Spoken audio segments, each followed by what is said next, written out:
All sports, all the time. There's heroes and there's legends. Heroes get remembered. Legends never die. This is the Spoken Podcast. Hold your ears, folks. It's showtime. I'm your host, Lance Twidwell. Man, that kid, he can ball, man. He can ball. Touchdown, Kansas City! Patrick freaking Mahomes, baby! Let's talk some sports, because that's what we're here to do. You are tuned in to The Spoken. This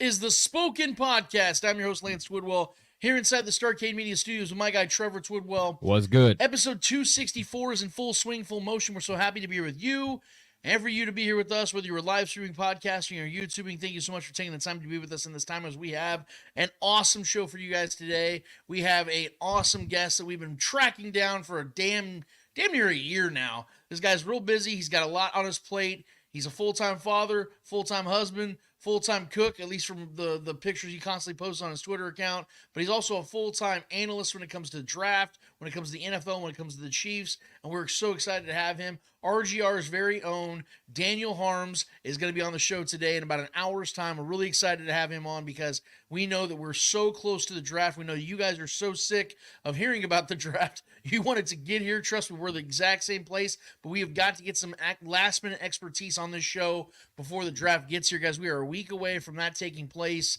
and Trevor and I are really stoked to give you guys our prediction show this next week, guys, when it comes to what we think is going to happen in this draft. But furthermore, guys, what we're looking forward to is getting to you guys. And shout out to the chat every single week. Shout out to you guys that have already been in the chat. We saw our guy Dustin Orton was already in the chat talking about this. If you guys want to get in the chat now, go ahead and do that. We want to talk to you guys, be as interactive with you guys as possible today, as we do every single show. We have a segment called Speak It, where we give you guys the floor, the opportunity to give us your takes, comments, questions, concerns, whatever you have for us. Drop it in there. The best way to do that, honestly, we say it at the top of the show.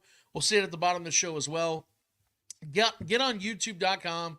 Go to the Spoken Podcast. Hit subscribe, notify, like, share, all that fun stuff. We definitely appreciate it. We've had a lot of followers, a lot of subscribers come up this week. We're trying to grow this thing as much as we can on YouTube. I made this whole big old novel on our Facebook page this week about how we've grown on Facebook, we've grown on Twitter, we're growing on all the socials. YouTube is where we're focusing now. So if you'd be so kind, if you're watching on any other stream, thank you so much for doing so. But if you could go to YouTube real quick and just take 30 seconds and hit subscribe, hit like, and get into the chat today, because we'd love to hear from you guys. We'd love to continue to build this community, and we can only do that with your help. So with that said, Trevor, how the hell you doing this week, man? You've had a solid week so far? It's been a good week, man. It's been ups and downs weather-wise, but my allergies are trying to kick my ass today, but I'm going to conquer it. But overall, man, we're doing good. I have a feeling Trevor's going to have an interesting L today, and it's going to be one that's probably going to be a little hard for him to get out. But we're get a little choked up. Might get a little wet under the pupils. But we're not going to jump too far ahead because, like I said, we have so much to get to today, guys. And I hope you guys are ready because, like I said, I've been amped up and ready to go all week long because we have an awesome draft coming up, guys, and I hope you guys are ready for it. So, Trevor, with that said, it's time for Lance Rants. Gotta scream! Yeah! We're back on motion! Come on, gonna do big!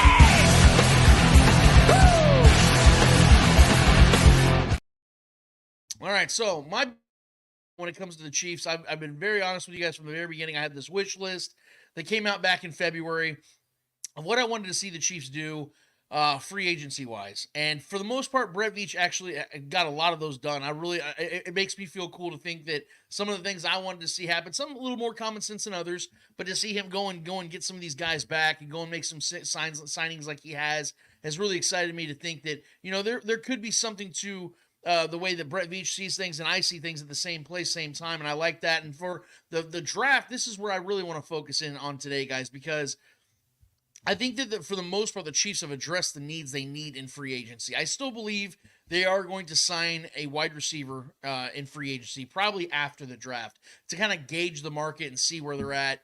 I do expect the Chiefs, if they want to, they can go and get multiple receivers in this draft. We will talk about that in a little bit of how that'll be realistic. Probably Daniel Harms will have to give us an idea of how that would be realistic. Right now, Chiefs only having 7 picks, and them having some needs across the board more than just wide receiver, believe it or not. But if we could, Trevor, let's go ahead and put those up, man. My current draft needs are ranked, and I go all the way down the board. So obviously, you guys know where I've stood for the last 2 years. It's no mystery at all. I have the Chiefs. Their biggest need is offensive tackle. I don't think there's any question about that. I know that there's a lot of people out there that'll debate me till the end that thinks that wide receiver is still the top need. I will disagree with you, and I will continue to disagree with you. You guys, I've had some people come to me and say, Lance, you were bitching all last offseason about wanting DeAndre Hopkins. Now you're saying they don't need a wide receiver? Guys, they literally did what I said to do just a year later. Go and get a veteran difference maker wide receiver, and they did that this year in Hollywood Brown. That's why you're not hearing me talk about it as much this year, because I feel at the top of the wide receiver room, it's taken care of. Now you need to backfill it. You can do that in the middle of this draft. I don't think with the draft class there is out there right now, as deep as this draft class is, the Chiefs do not have to go out there and overcorrect at wide receiver and take one with their first pick. I think they need to go after offensive line to continue to protect Patrick Mahomes, especially at the most important position of the offensive line, which we all know is left tackle. And there are a list of left tackles in this draft that I would love to see the Chiefs get, whether they trade up, stay put, or trade back. We can theorize on that, but that's for another day and another time, guys. The point is, the offensive tackle right now is by far the biggest need on this team. Now, defensive line might shock some of you because obviously the Chiefs' biggest signature of the offseason was getting Chris Jones back. We also know they got back Turk Wharton, Derek Nottie. They went and got Mike Pennell back. So you look at this and you say, oh, there's depth there. But see, what we've never seen with Chris Jones is a running mate. We've never seen him have a guy next to him that can help wreck shop and take distractions away from Chris Jones. It's always been Chris Jones taking the distractions from everybody else. If the Chiefs want to get the most out of Chris Jones in this 5-year contract they just gave him, as he's set to turn 30 this summer, I think the best thing they can do is go and get one of the few. I don't think there's a ton of really great defensive linemen in this draft. We'll talk to Daniel Harms about that in a minute. But there are a collection of guys in this first, second, and third rounds that I do think the Chiefs could go and snag that could be legitimate pieces to this equation on the defensive side of things and take some pressure off Chris Jones for once. Because I think as he ages, you want to take some of that pressure off of him to where he can get some more one-on-ones. And he doesn't have to get double-teamed 71% of the time like he did last season. Let him get some of that pressure taken off where he gets a one-on-one with the center or with a right guard or something like that, where he lanes up off on the outside. He gets a right tackle here and there. Make it easier for Chris Jones, the guy you're paying a lot of money, to go out there and be as productive as he possibly can. And that is why I believe defensive line is a big need, because although, like I said, they signed some of these veteran free agents back, none of these guys are real true difference makers. They're good, solid depth pieces. I mean, I think you would agree with me on that one, Trevor. Like, yeah. Turk Wharton's never going to have an 8-sack season. You know, Derek Nottie's never going to have one of those seasons where PFF grades him at the top of the defensive. For the most part, class. They're just guys. Right, they're Jags. Yeah. You know what I mean? We're not talking about the Jaguars. We're talking about just a guy. Like, they're dudes that you fill in when you need when Chris Jones needs a breath on a third down play or a first down play, whatever the case is. Those are guys that are just fill-ins. None of these guys are true difference makers on a consistent basis. And I would like to see the Chiefs go out there and get their first real difference maker in the interior side of this defensive line since 2016, which was ironically Chris Jones. Now we can talk wide receiver. And you guys know, whether you want to believe it or not, wide receiver is a very important piece to the puzzle for me. I want to see this team go out there and get a wide receiver. I believe without question they're going to get a wide receiver at some point in this draft. I just don't believe that they need to go out there and get one immediately. I believe that this class is so damn deep, and we've talked about it 100 damn times. It is so damn deep. I believe the Chiefs can wait 2 to 3 rounds until they even take one and can still find themselves a stud. I mean, we were talking about this. I had to break it down for one of our fans, and I believe he's a guy that likes to chime in our show, and I don't want to call him out by name just yet, but we were talking on Twitter, and this person was telling me that, you know, it's without question, it's the biggest need on the team still. You know, the Chiefs have to go out there and go and get a guy at that position because, you know, Rashee Rice and all these other differencing of opinions. Wide receiver is not the biggest need on this team. I'm sorry. It just isn't. It's not. And even if it was, Trevor, we're talking. I'm going to give this list real quick of wide receivers that are currently in the league since 2014 that were drafted after the first round. And tell me if any of these guys would you consider Hall of Famers, top tier receivers, guys that you would love to have on this team right now. Devontae Adams, Tyreek Hill, A.J. Brown, Tyler Lockett, Stephon Diggs, Cooper Kupp, Amon-Ra St. Brown, Deebo Samuel, DK Metcalf, T. Higgins, Michael Pittman Jr., Michael Thomas, Chris Godwin, Puka Nacua, Rashee Rice, Terry McLaurin, Christian Kirk, Juju Smith-Schuster, Tank Dell, Gabe Davis, Nico Collins, Christian Watson, George Pickens, Romeo Doubs, Deontay Johnson. Every single one of those guys were second-round picks or beyond. Most of those guys actually were third round and beyond. Right. So what I'm saying is, in a class this deep, this talented, you have a very good chance of finding the next Puka Nacua in the 3rd, 4th, or 5th round. You have a very good chance of finding another Devontae Adams. I know that's I'm saying that respectfully because how great these guys are, but with a class this rich, the chances are higher than ever before. And the chances are much lower to finding a tackle on later in those rounds. Exactly. So what makes more sense here, fellas? So let's look at these needs for what they are and let's rank them accordingly, guys. I'm with you. I'd like to see the Chiefs get 2 wide receivers in this draft class. Yeah. Double dip. Better your chances of landing a solid guy because we do know to Brett Veach's, I hate to say it, but one of the true weaknesses he's had is drafting wide receivers. Outside of Rashee Rice, he's been pretty much ass at it. So this is something he has to get better at. I do believe he's going to get better at it. And if he double dips at wide receiver this year, I do think he'll land at least one solid receiver in this draft class. But it does not have to be their first pick. And hell, I don't believe it even has to be their second pick. But we'll get to Daniel Harms on that one in a second to see if he agrees with me or not. And this one might shock you guys. The 4th one on my list is tight end. See, I have been pounding the table now for 2 years, just like offensive tackle. I think the Chiefs, although Travis Kelce is still great, I still believe he's going to play for at least a couple more seasons. I still believe, though, that you need to take this position seriously within your first 3 to 4 picks because of the fact that you're not guaranteed for it to fall in line perfectly where Travis Kelce is clearly showing signs that he's done, and there happens to be a draft class that's coming up that has good tight ends. For all you know, let's say it's 2026, and Travis Kelce's like, dude, I can't play anymore. My body's shutting down. Or, you know what, I have too many things going on outside. You know, my whole Taylor Swift situation with my woman. You know, I got all these things going on with movies, TV shows. I'm getting offers, all this stuff. I've won 3, 4 Super Bowls, 5 Super Bowls. I'm ready to move on with my life. You can't guarantee that next draft class is going to have a guy worth a damn that you can get that's a tight end. So why not do it now while you still have Travis Kelce in place as he's aging, and go and get a guy that can groom himself underneath Travis Kelce and continue to and to learn, quite frankly, from the best. We know Travis Kelce. One thing we know about Travis Kelce, this man loves the game of football, and he's always willing to teach the young cats. Guys aren't even at his position.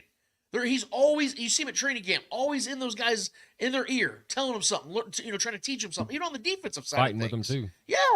Yeah. Challenging them. Yeah. So go and get a young stud. Go and get a Ben Sinnott, man. Go and get an Eric All. I know he had an ACL injury, but go and get Cade Stover if he's still around somewhere in the 3rd or 4th round. Go and get one of these tight ends that can be a difference maker in this offense. And we know that Andy Reid loves running 12, 13 personnel as it is. So go and get a guy that's going to be an adequate acquisition. He's not going to be a guy that sits on the bench. Like, no offense to Noah Gray, but the Chiefs can upgrade from Noah Gray. They can. And I believe they will. And Irv Smith is an injury away from maybe, taking a long vacation. And he may not even make the team. He's on a 1-year, $1.25 million deal or whatever it was. Like, it's a low risk, potentially medium reward. Who knows? The point is that Blake Bell's gone. They need another tight end anyway. Why not go and get a guy that can be a difference maker while you're at it? A young dude on a rookie deal that's making next to no money at all as a mid-round pick. To me, it's common sense. Yep. Now, this is where it starts to become like meat and potato stuff because I think this is where we're talking about potential replacements of actual upcoming times. Like Travis Kelce, I think he's going to be around for a little bit longer. But, I mean, we have legitimate questions at offensive line for these next couple of years. We don't know if the Chiefs are going to pay Creed Humphrey. We don't know if they're going to pay Trey Smith. We don't know if Joe Tooney's going to be around after the 2024 season with this huge cap hit in 2025, and he'll be 33 years old. Who's to say who's going to be where? What's going to be going on? Yeah. Juwan Taylor, they could get out of his contract after the 2025 season. So you're talking about maybe revamping the entire offensive line within the next year or two. So interior offensive line is very important, and it just so happens there are some really good pieces out there for interior offensive line that could be in the 3rd, 4th, 5th round in this draft. Colton Beebe, you're talking about Dominic Puny out of KU. You're talking about some McCormick. There's some names out there that the Chiefs can go get. 𝚂𝙿𝙸𝚂𝙾𝙳𝙴, our guy Jason Dunn was talking about with us. He's an offensive tackle, but he's more likely going to play guard. Swing tackle. He's going to guard. More likely play guard. But see, all these guys I'm naming have played all the positions, so they can play fill in wherever they need it if they need it. So that's something I would like to see the Chiefs in the middle of this draft definitely go after. And I think interior offensive line, even Brett Veach mentioned it, we're going to show that in a second, where he believes that is a need they're going to have to meet, because losing Allegretti alone is tough for this team. That's a big challenge, and he helped save the season, quite frankly. You need another guy. No doubt. Linebacker. We know that losing Willie Gay sucks, but he is a replaceable player. But I'm actually looking more towards the middle of the field, because another player we don't know if the Chiefs are going to pay or not is Nick Bolton. Now, they did sign Tranquil to a long-term deal, low-end deal, veteran guy that's going to help, he's going to be sprinkled across the field because he's a very versatile player. Nick Bolton's not really that type of player. We know that Nick Bolton has one real purpose. He's a green dot, and he likes to tackle, and he likes to go parallel. He likes to go straight up and down the field. So I don't know if Nick Bolton's going to be one of those guys they pay. And let's say he's not. Well, that means the Chiefs are going to have to find a contingency plan as well. We talked to our guy Jason Dunn as well, a Jeremiah Trotter, a Cedric Gray, even guys later in the draft like Eichenberg out of Ohio State. Solid pieces. McGee. There's other guys out there that the Chiefs could get late in the draft at linebacker that could maybe potentially become something of notice in this defense. And I believe that Spags can turn them into something, because we've seen him turn guys into something in 4th, 5th, 6th, 7th round picks in secondary. Why couldn't he do that at linebacker? True. Running back is a position of absolute need. And honestly, if I'm being real, guys, it could potentially be higher on this draft class. On this list, if I'm being honest, because we know that Pacheco, although awesome injury, he has a lot of injuries to this point already. Clyde Edwards-Helaire is the only other running back in behind him. We all love Clyde here, at least here in this room, but we know what Clyde's limitations are. We know he's not a guy that you can rely on to be a highly productive player on a consistent basis. He'll give you games, he'll give you moments, but he's not going to be a guy that you can rely on week in and week out. So we know that this is going to be a draft for the Chiefs. I think they have to take at least one running back. I think they will take a running back, probably around 173 or beyond. Do. Yeah, I think Louisville's running back, I think his name's Isaac Garindo. Super talented guy, will probably fall into the 5th, 6th round. I love Tyrone Tracy Jr. out of Purdue. Those are two guys I'm really looking at to potentially go and get. But even Hasim Ali, I believe his name is. I'm probably butchering his name. He's another guy that I've been seeing getting mocked in the 7th round. There's always so much value at running back now. These last few years, man, they just fall. So many talented guys that don't even get drafted, make it to practice squads and end up making the team, because there's so much value out there now. Now, I was talking to Stephen Williams out of All Chiefed Up yesterday. We were texting back and forth, and he was saying, I think that, because he was like, watch the Chiefs go and draft a running back in the 3rd round. Please, I hope that doesn't happen. I was like, I don't think it'll happen. He goes, well, his defense for the case was, I think a lot of people have PTSD because of Clyde Edwards-Helaire. But I said, I think 1st round pick, my perspective is, I actually have confidence they don't need to do that because of Isaiah Pacheco. Because you get him in the 7th round and he becomes your star running back. Yeah. That leads me to believe that Pacheco, that Brett Veach can go and find those guys late in the draft. He doesn't have to go and take a premium pick on a running back. Yeah. Now, there's some guys out there that in this draft class, like Corum from Michigan. Oh, there's some studs. Yeah, there's some studs. But do you really need a guy like that of that magnitude to have to go and take a 2nd or 3rd round pick on? Or could you wait and go and find one of these hidden gems? For me, I think you need to take that approach because you've already done it over the last couple of years with Isaiah Pacheco, and I think that's what they're going to continue to do. Yeah. So running back is definitely a need. Defensive end, I know this is surprising, but I have this low on the draft on my needs because I believe the Chiefs have been answering this for the last couple of years. So if they were to take, and we were talking about this on All Chiefed Up this week, I was a guest on their show, and they were suggesting that maybe defensive end would be a position they would want to take in the 1st round. And it's not crazy to think about. It's not crazy to think about. Especially with Minahu's situation and all that, yeah. But the thing about it, though, is think about this, Trevor. If they were to do that, they would have taken a defensive end and 3 of their last 4 first-round picks. That's a lot of resources thrown at one position. Yeah. Now, it has worked to this point, but I think, and the reason this is lower on my list is because, one, Minahu will be back. Yeah. And I do believe he's going to play well. I have full confidence. Don't tell him that. Yeah, don't tell him that because I'm bored. Don't you dare compliment him. I'm bored over here, guys. Sorry. Don't at me, Charles. But I also believe that 𝚂𝙿𝙸𝚂𝙾𝙳𝙴 is a real player. Hell yeah. I don't know what magnitude of a player he'll be, but I do believe he can be a real player in this league. I do believe that he has shown us flashes and signs and signals of a guy that can be an absolute contributor to this defense, especially when he's going to be a guy that's not going to have the pressure of having to carry any portion of the defense on his shoulders. He just needs to be a contributor. If Felix goes out there and has 5.5 sacks this season, I think that's a success. I think it's a success. Do I want more than that? Yes. Year 2, yeah. I would like to see him around 7.5, 8. If Felix gets 7.5, 8 sacks this season, that's an awesome season for Felix. And I think the questions start to really dissipate. But I would like to see the Chiefs invest a little bit late into the draft at this position just for depth. So there's a guy that, for whatever reason, continues to fall in all the mock drafts I've been doing, and it's Myles Cole. If you go and look at this dude's, if you look at his body, his frame, his size, his speed, and everything he does, it's amazing he keeps falling in these mock drafts I'm doing. He's falling in like the 6th, 7th round. Yeah. And Myles Cole is a guy, if he really does fall in real life, I don't know if he will or not. Maybe Daniel will come on here and call me an idiot for even suggesting it, because he looks like a 2nd, 3rd round talent. If they can get Myles Cole late in this draft, I would love to see them go and get a guy like that. And just a guy that has, like I said, the size, the Spags body, to him, a long, lanky, long arms, physical, just a really big athlete. That's what you want to see in a Spags defense. And I think that'd be a great guy to have it. And I finish it off with a secondary with safety and corner, because of the fact that, and I know this might shock people because the Chiefs just lost L'Jarius Sneed and Justin Reed's on a 1-year deal. But I continue to remind everybody that the Chiefs have thrown so many resources over these last 3+ years at cornerback and defensive back as a whole, that they have guys, and we're going to play a clip in a minute of Brett Veach, where, he even addresses the fact that, they got guys that are coming back, guys that haven't even had a real shot yet to be something in this defense that look really promising. And he's been getting these guys in the late rounds, 6th, 7th rounds, but that doesn't matter in Kansas City because Brett Veach cooks in the 6th and 7th rounds, especially when it comes to cornerbacks. Right. And I think that, yes, this is probably Justin Reed's last season, but I do believe that Justin Reed can be replaced by the guys that are on this team right now. So you can worry about replacing those guys in a couple of years. So going back full of that if you have to.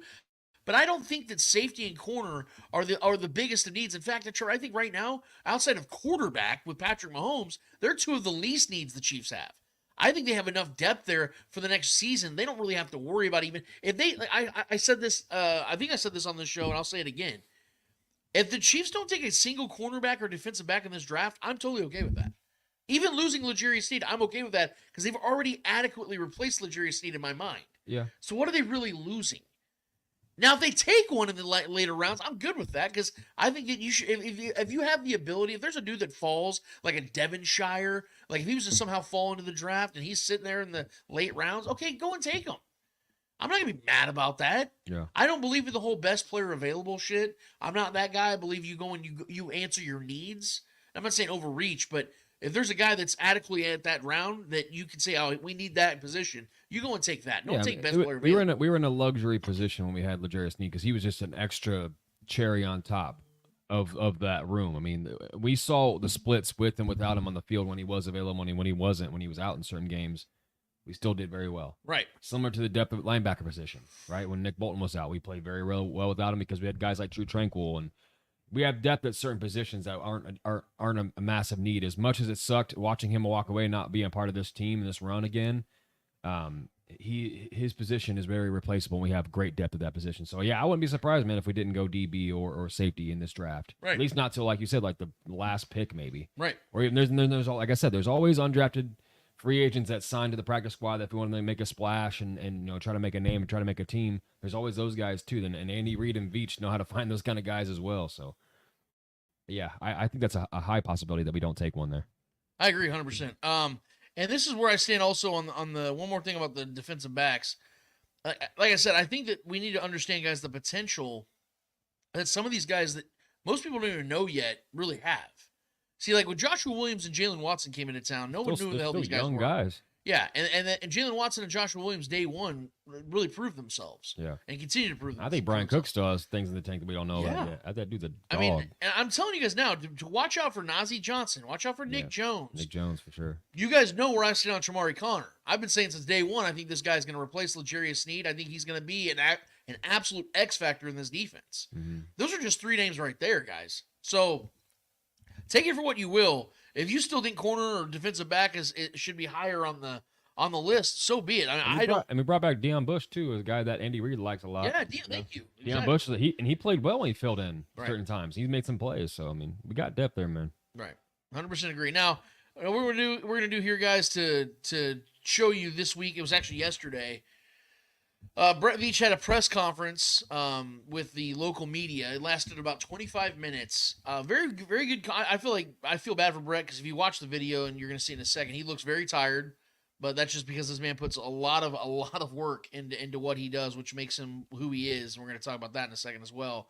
But he had a press conference with the local media. He answered 2 questions that I wanted to point out first and foremost. The first one, he was asked a question about the depth. What's his thoughts on the depth of this wide receiver class in this draft? I think it's one of the deeper classes. I think the good thing about the wide receiver position, this is typically every year, is they provide depth really 1 through 5, and there's always pockets of players. I think there's a large group of receivers in the first 50 picks I think that we have great grades on, and then I think there's another pocket right behind that. I think that is a positive. Yep. Cut off. Sorry, guys. You want me to go ahead and replay that? Yeah, play back. I don't know what happened. There was a little glitch on our system here that cut it off. I think it's one of the deeper classes. I think the good thing about the wide receiver position, this is typically every year, is they provide depth really 1 through 5, and there's always pockets of players. I think there's a large group of receivers in the first 50 picks I think that we have great grades on, and then I think there's another pocket right behind that. I think that is a positive. No, it keeps cutting off. I'm not sure why it keeps cutting off. It's okay. No, the biggest point of all that in this first statement, and there's another clip I want to show you guys in a second as well, is he's explaining to you guys that there's talent at the wide receiver position within the first 50 picks. Yeah. So basically the first round and a half, they have their board of wide receivers they can take. We know that the Chiefs have the 32nd and the 64th pick right now as it stands. So if the Chiefs were to say, look, man, there's guys falling down the board right now that we think that, offensive tackle and wide receiver that we can grab in the 2nd and 3rd rounds, we can trade back and get multiple picks in those rounds and then go and double dip at those positions if we want to, at least at wide receiver. This is why I've been trying to alleviate some of this anxiety that some of you guys are having about, oh my God, no, they got to go and get a wide receiver immediately. Guys, I'm telling you right now, and Daniel Harms can break it down for you in a second if you want to hear from somebody that actually knows what they're talking about. There are 20-plus names in this wide receiver class that are legitimate, that are getting high grades. Now, obviously, there are guys that are better than others, of course, but the Chiefs aren't going to get a Malik Neighbors. They're not going to get Marvin Harrison Jr., obviously. They're not going to get Roma Dunze. Those guys are going to go in the first 8 to 12 picks. Yeah. Just like I would love Joe Alt. Yeah, he's going to go in the top 10, top 12. We know more than likely Joe Alt's going to the Tennessee Titans at 7. So I just and Brett Veach talks about it. He talked about a little more in this press conference too about how, if certain guys do fall, they can entertain the trading up, but more than likely these teams are going to know what they're doing, guys, and they're going to go and take the best players at those positions early. And a lot of these guys are going to go quick. And so, speaking of that, when it comes to this Rashee Rice situation, of course, Brett had to answer some questions regarding it. But this question and the answer he's going to give you right here is, the question is, does the Rashee Rice situation change anything or any way that Brett Veach is going to utilize this draft? Yeah, I don't know if it does, just because I think we have a lot of needs, and I think it's one of those things that you go into every draft. I mean, you can look at our roster, and I think short of quarterback, maybe linebacker. but I think that there's needs on the offensive line for sure. I mean, guard center depth, competition at left tackle, receiver, there's a need. Cornerback, we just lost Snead. We do have some good young guys. We do have Najee Johnson coming back. But the corners are hard to find. We could probably throw safety in there too, because I think we really like Shamari Connor and Cook and Reed. So, look, I think that it's one of those scenarios where I think there's a lot of positions that would make sense for us. And again, we start at the O-line, D-line, and receiver position. But it's a long season, and, depth is super important to us. And also, guys' contracts do run out. And, I think anytime you get a player that you think can come in here and challenge for a starting position right away, I think you go in that direction. You guys are hearing what Brett Veach is saying here, right? You guys are understanding that Brett Veach is saying that even with the Rashee Rice situation in full effect, they still have other needs to address. And this is what I've been trying to tell you guys. And he clearly and specifically said, he named positions. What was the first position he said? Offensive line. And then he specified left tackle. This is why I've been trying to tell you guys for the longest time that the Chiefs cannot panic pick in this draft. What they cannot do is go after positions because of the fact that you think that it has to be something they have to replace Rashee Rice with. Because we've seen the Chiefs do this before, where they've panic picked and they've made a tragic mistake or took a player way too early in the draft that they shouldn't have. Then they could have taken somebody else that would have actually been a real benefactor for this team for years to come.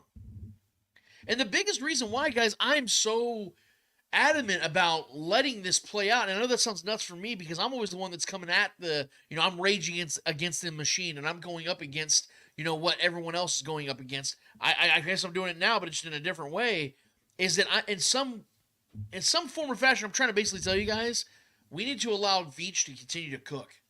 Because I posted this yesterday. I'm going to show you guys right here on this show. And this is the, if we can put that on the slide real quick, Trevor.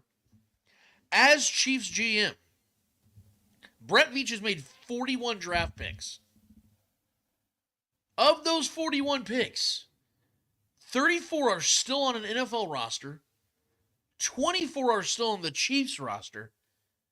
15 are starters for the Chiefs. 14 were drafted after the second round.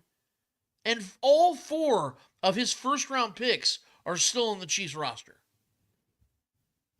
Get Brett Veach as many draft picks as possible. That's where I stand.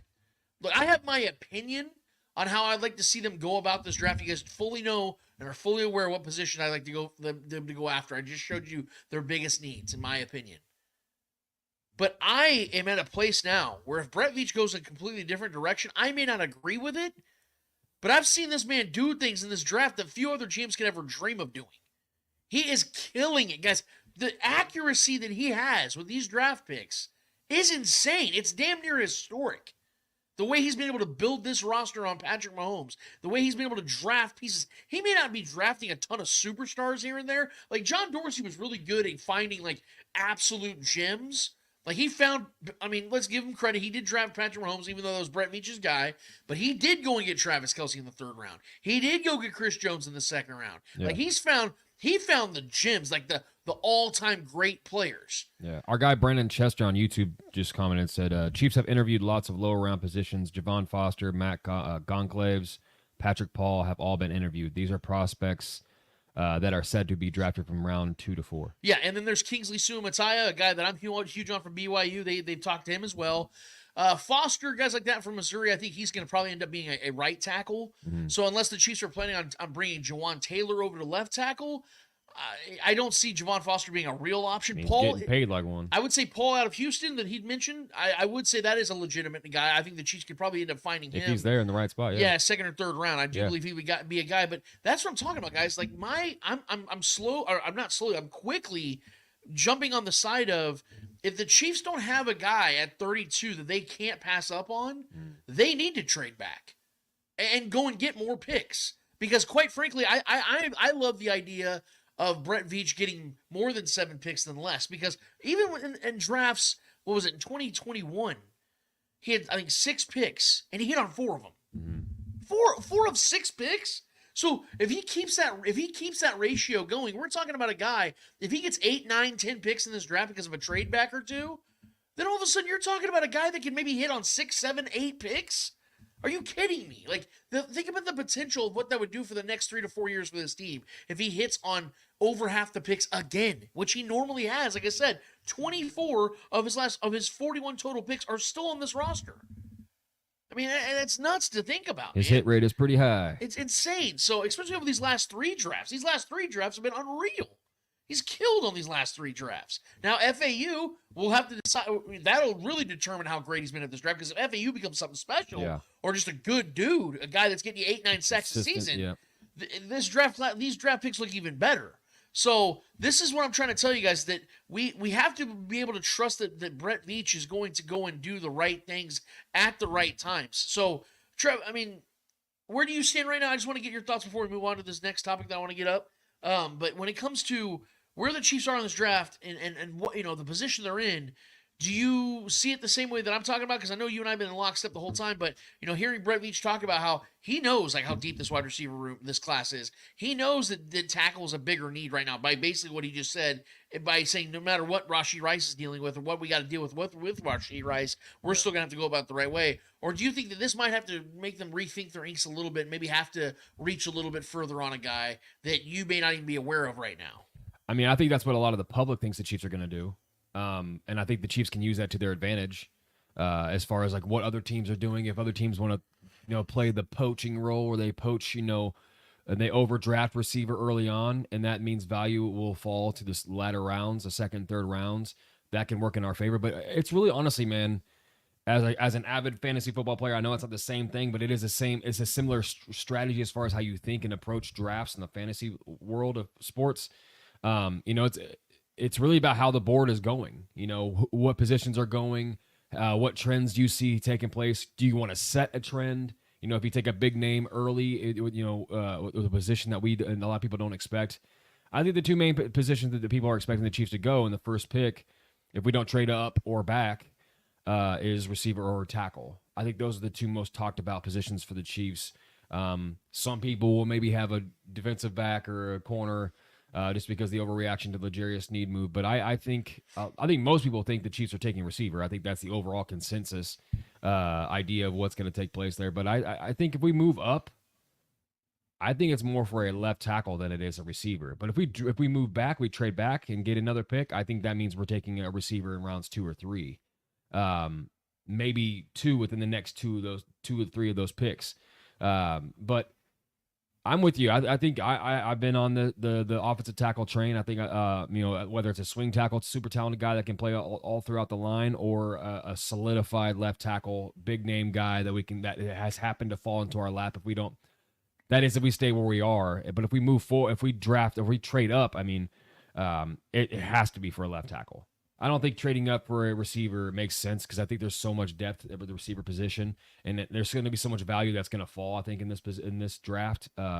So, because I think a lot of the teams that are wide receiver needy are in the middle to later parts of the first round. Right. A lot of these teams that that faltered this past year already have a lot of young studs. So. It really did for me, man. The way I see it like from my perspective of like a fantasy football drafter. It's really value based for the most part. Take what value is there, but also if there's a guy that's that you see that's falling, or someone's going to take him a couple picks ahead of you, I have no problem with the Chiefs getting aggressive and trading up to go get their left tackle that they want, or their tackle or whatever that they want, or trading back if they feel like some guys are falling and slipping through the cracks. They have higher on their boards than other teams might.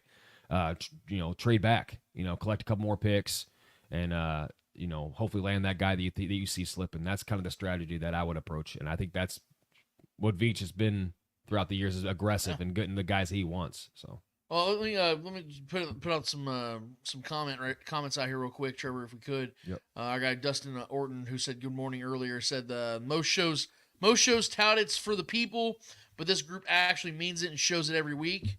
Appreciate that, Dustin. That means a whole bunch, man. We try our best to keep our word. Like I said, we want to keep it as interactive as possible with you guys. We mean that. That's why we like to give you guys our opinions, but it isn't about just us stuffing those down your throats. We want you guys to reverberate and give us what you guys have as well, because that means just as much as what we think and what we believe. Shout out to Chiefs fan. What's up, everybody? Shout out to you. Lenny Pyramid. Yo, my guys. Hope all is well. Hashtag spoken.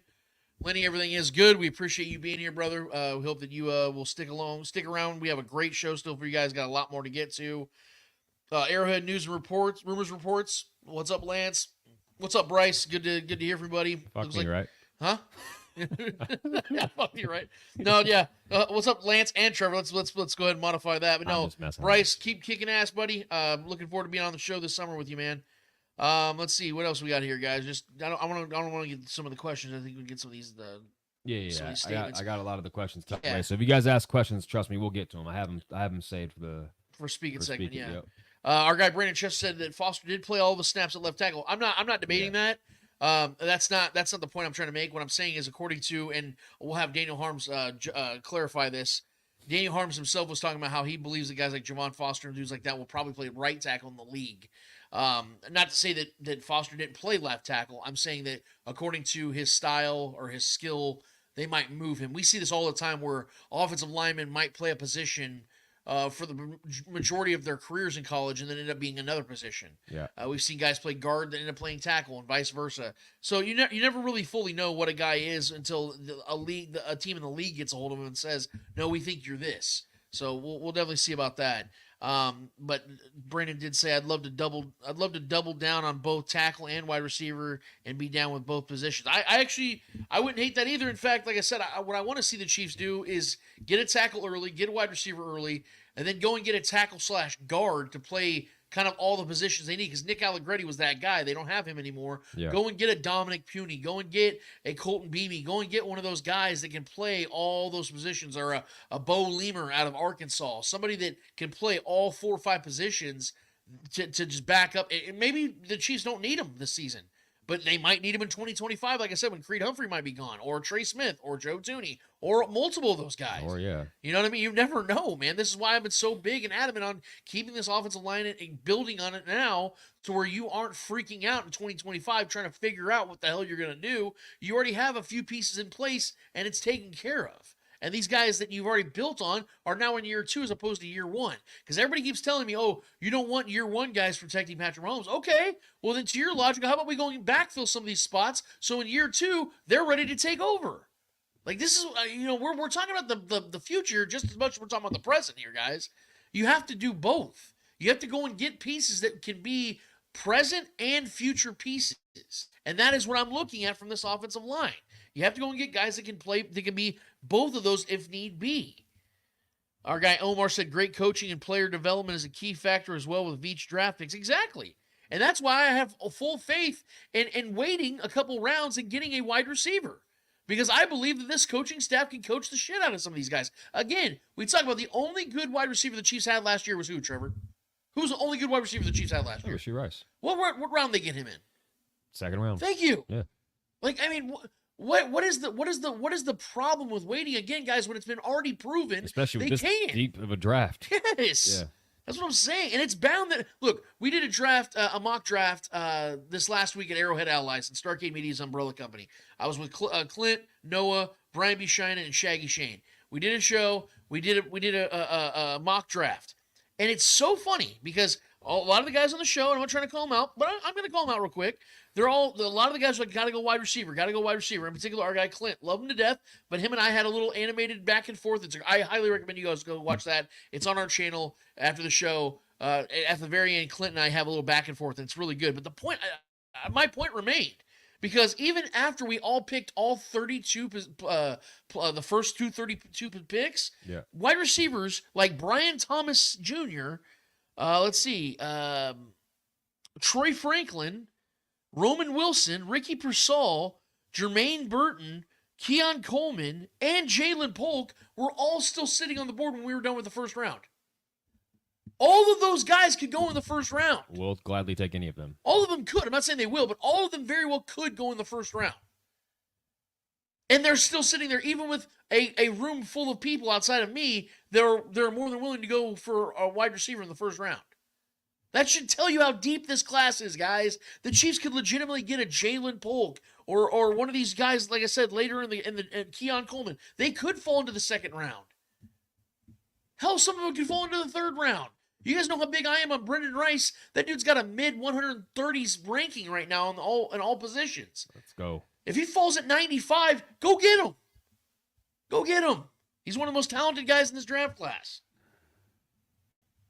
That's my point I'm trying to make, guys. Chiefs B, love your views and predictions. Let's go Chiefs. I say Veach shocks the world and trades up to top 10 again. A fan can dream, no?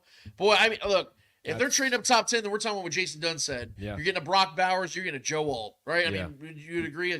Preferably Joe Alt for me, but Yeah. yes. But Brock Bowers, I mean, the shirt would be off at that point, watching the draft. So, yes, that would be – either one of those guys would be insane. Brock Bowers would be an absolute game changer for the Chiefs. Well, and then, like, paired with Travis Kelce, you have to understand, though. I hope you guys understand, though, that if the Chiefs are trading that far down, 22 spots, yeah, and that's just at 10, you have to understand how much they're going to have to give up to do that. Yeah. I mean, especially in a draft like this. That's why I prefer to trade back Right. personally. I think we both agree on that. Collecting more picks in the middle to later rounds makes the most sense for the Chiefs because it's served us pretty well over the years. Right. And I do believe, because our guy Brandon Chester brings it up again about, I do think the corner is what's going to fall this year in the draft. I think 3 corners will be drafted before 32, and Cooper and Kool-Aid will be there, which are interesting options. I get what you're saying, man, but I don't believe the Chiefs are really entertaining the thought of taking a corner early in this draft. Yeah. Maybe I'll be wrong. Maybe it's like the Trent McDuffie thing again, where they have a guy so high on the board they don't even entertain it, and then he falls. But Yeah. I just think the Brett Veach, value base. Yeah, I continue to say it though. I think the Brett Veach has thrown so many resources at the position that I don't think he goes first round, second round, third round at defensive back. I just think that there's other needs that are much more pressing, quite frankly, at more valuable positions that the Chiefs need to take with those picks. So we'll get to more of your guys' comments and questions in a second. I have one more thing I want to get to, Trevor, before we get to our guy, Daniel Harms. Really, really excited about this, man. So our guy, our coach, who I praise vehemently, I made a bunch of tweets this week about how he's very underrated in my opinion. Our coach Andy Reid met with the media as well, not just Brett Veach, and he had to talk about a couple things I wanted to point out as well. The first thing was talking about left tackle and how the mixture of Wanya Morris and the left tackle position as a whole. Where does he see Wanya Morris right now at that position? Go ahead and play that, Trev. Coming in and having that experience of playing in 4 games, he has even a better feel now for this offseason and what's going to be expected of him when he gets back and is put in that spot. So, there's got to be an improvement. There's got to be an urgency there, which I know he feels. So he's back in town here and working. So he's and when he wasn't here, he was down in Dallas working out. So he where a lot of players go, quite a few offensive linemen are down there doing the same thing. So he was able to get in that mix and work with those guys. So it looks like he's in pretty good shape right now. And I think he understands, what it takes to be an every down guy at that spot. But again, there'll be competition, and he's got to make sure that he takes care of business there. So that's our coach, Andy Reid, and that was courtesy of 610 Sports Radio, Fesco in the Morning, this week in regards to, what the plan is, because everybody wants to know Andy Reid's side of things as well, because we do know that he always talks about he has 51% of the vote. Yeah. And look, pretty non-committal. Yeah, I would say that's about as middle of the line as playing the line as much as possible. And that's what Andy Reid's very good at. He never gives the media anything, but we can always dissect what he's trying to say.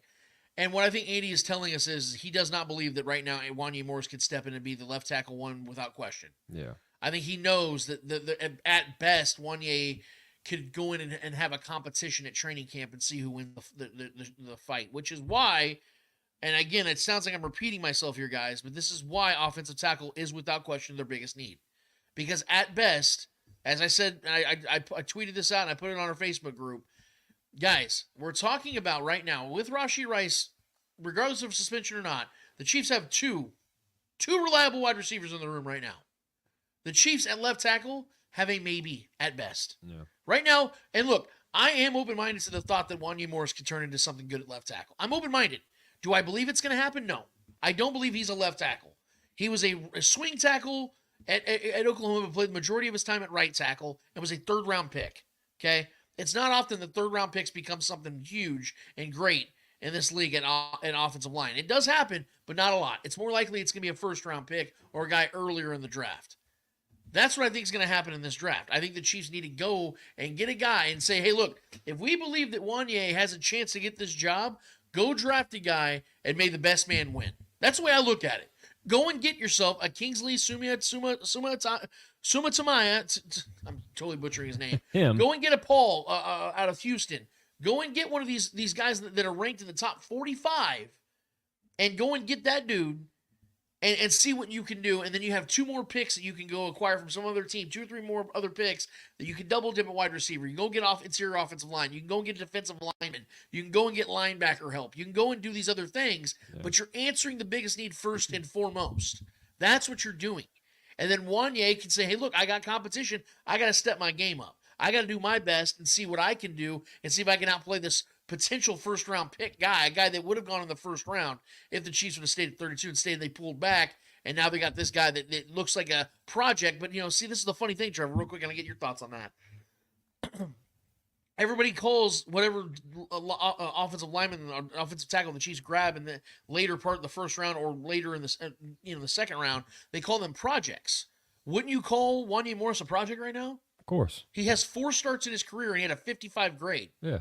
Like, that's not good. Especially at that important of a position. Right. This is not a thing where we can explore too much trial and error. If there's enough error, you got to be gone, and we got to have a backup plan. And I think that's why this draft lines up perfectly for us to go and get a solidified stud at that position to not only compete, but to most likely be a day one starter at that position. Well, and our guy Brandon Chester says right here, I went back and watched the film. Not good on Ďeňa. A lot of chips. He did show great push and run blocking, and during screens, he had great urgency. He didn't hold in pass blocking at all. See, this is what our guy Mike Williams at All Cheaped Up says. He was a decent pass blocker in college, but see, it's a whole different ball game when you go to the pros.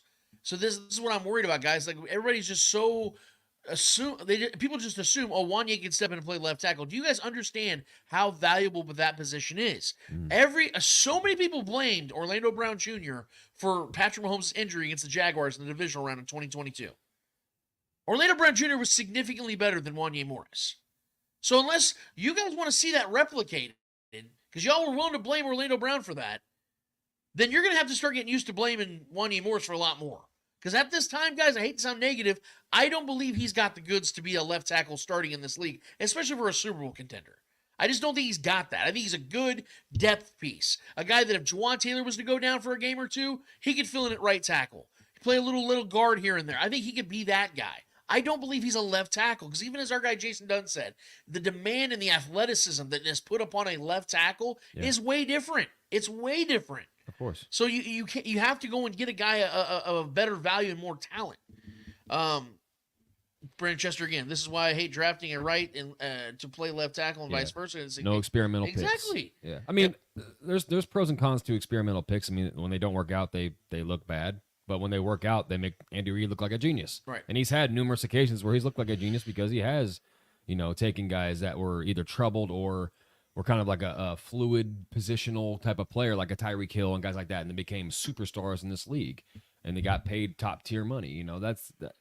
There is pros and cons, but when it comes to left tackle, I tend to lean away from getting too experimental on the offensive line when it comes to, because I'm a guy, like if we had to pick between what we land in this draft and an elite wide receiver for the future or an elite left tackle for the future, I'm going elite left tackle for the future. Yeah. And I think a lot of people think otherwise because a lot of people get caught up in the fluff of the superstardom of having that Justin Jefferson, Devontae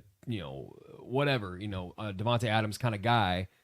What do those guys really want? Right. You know what I mean? I'm not saying that every context matters between which team, which quarterback is throwing those guys the ball and the head coach and all that and whatever goes into the whole mix of the recipe there. But at the same time, left tackle, having an elite left tackle for years to protect your elite quarterback, the quarterback, is far more important.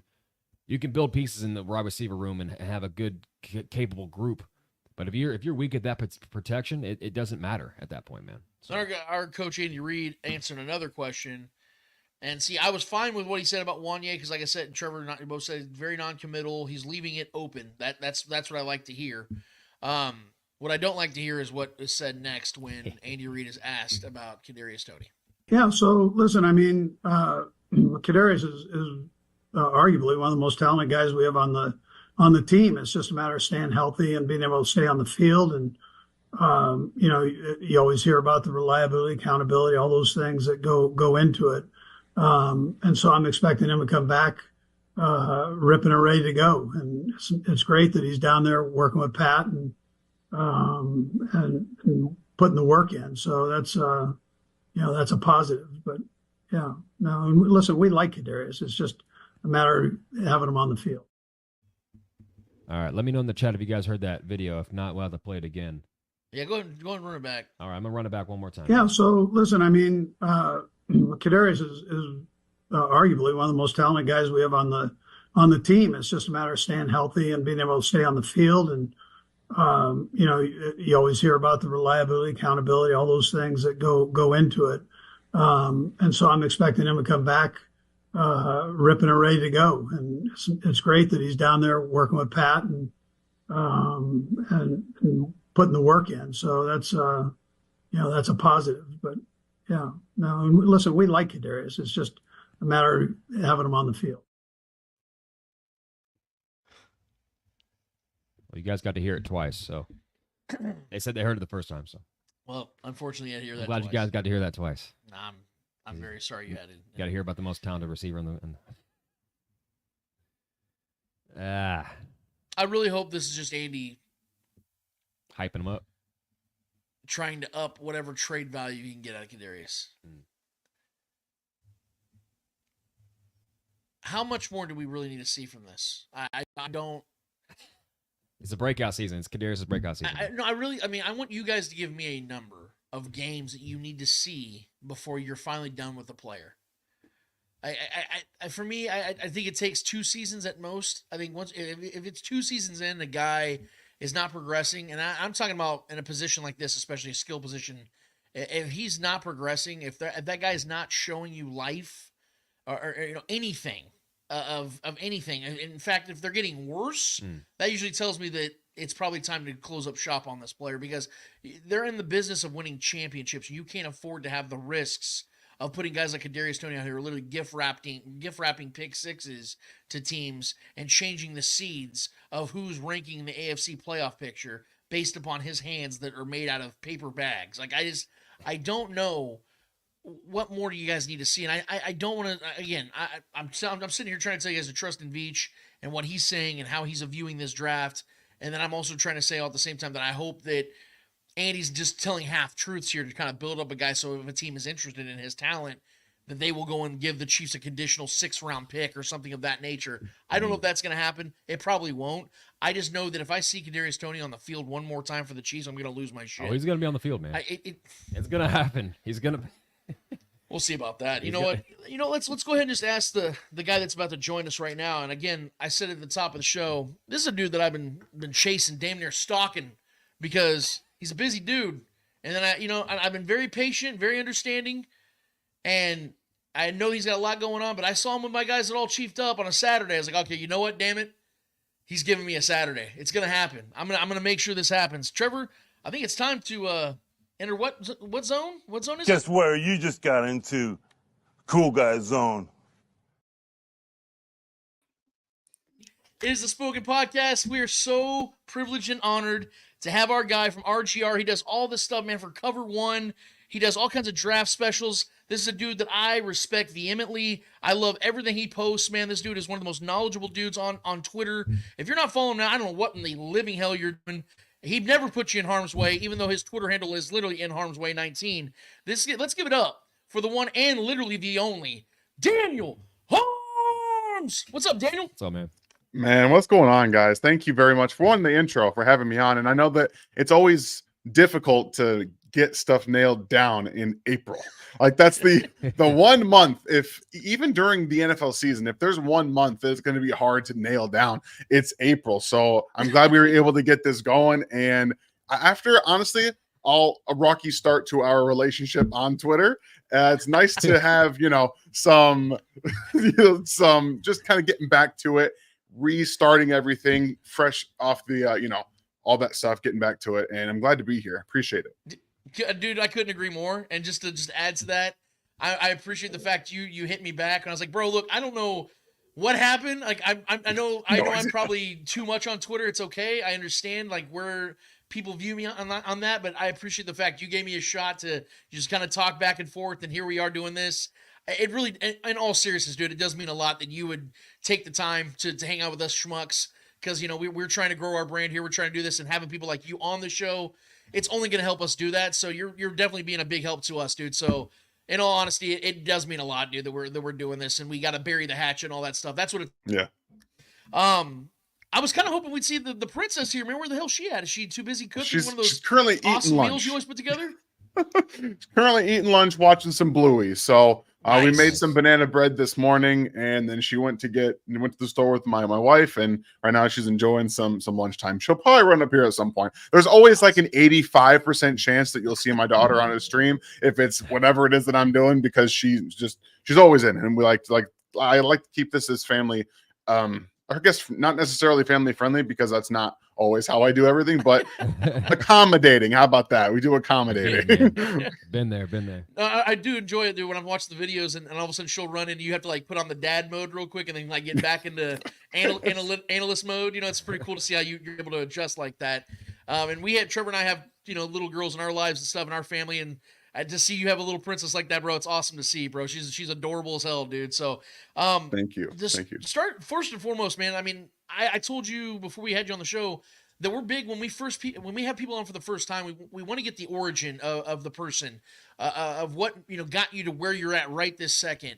Obviously, and I'm not joking. The food you put on Twitter, bro, looks delicious. So I'm assuming that you must have gone to like some culinary school or something. But what got you into what you're doing now with obviously Ryan Tracy? You guys are killing it over there. You're doing a lot of stuff with other shows, other people as well. I know you've only been a fan, and I know you're a Michigan guy as well.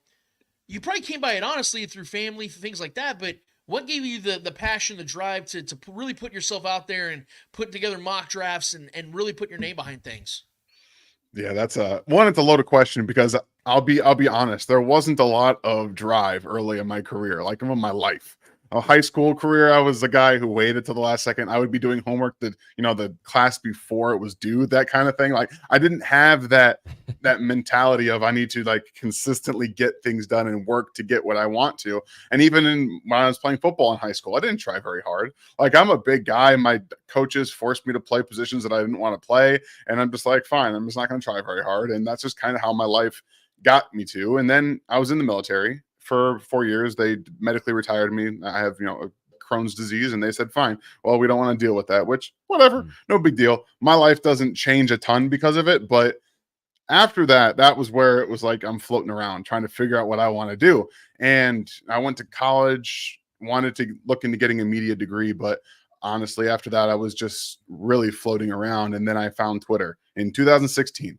I found Twitter, and I'm like, I love football. And my wife's always telling me, you're talking about what the guys on the TV are about to talk about. Why don't you start like writing about it? I'm like, well, fine, we'll start doing that.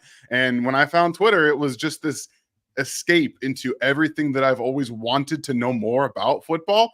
And then, I see people posting clips and stuff. And so I start asking around, where can I find this? How can I start watching what you guys are doing? Because this is a whole different angle that I've never seen before. And from there, it was just, okay, well, I'm just going to watch this for the next 12 hours. And I'm going to start to, I guess, identify what people are posting on Twitter, or read some articles here and try to just garner everything that I possibly can. And from there, it grew into, I used to work at a place called Arrowhead Guys that was an offshoot of people that used to write in the comment section of Arrowhead Pride. And from there, I just started to, I guess, honestly, it's a lot of analysis and just trying to post and ask questions and never being afraid to ask someone who's more knowledgeable than you. Like jump into someone's, this is before Elon took over Twitter, jump into someone's DMs and just ask questions and really get down to, well, I see this, what's wrong about that? And from there, it's legitimately just been a consistent surrounding myself with people that know what they're talking about. I was lucky enough, fortunate enough that Ryan found me on Twitter as well, started to read some of my stuff, brought me on. And from there, Ryan and I have formed not just a great partnership, but friendship. And we've grown together, and we're not just growing the brand, but our own knowledge of football. So some of it is, I guess, general understanding already, having a base understanding of football. And a lot of it now is I credit to my wife. She's the hardest worker I've ever met in my life.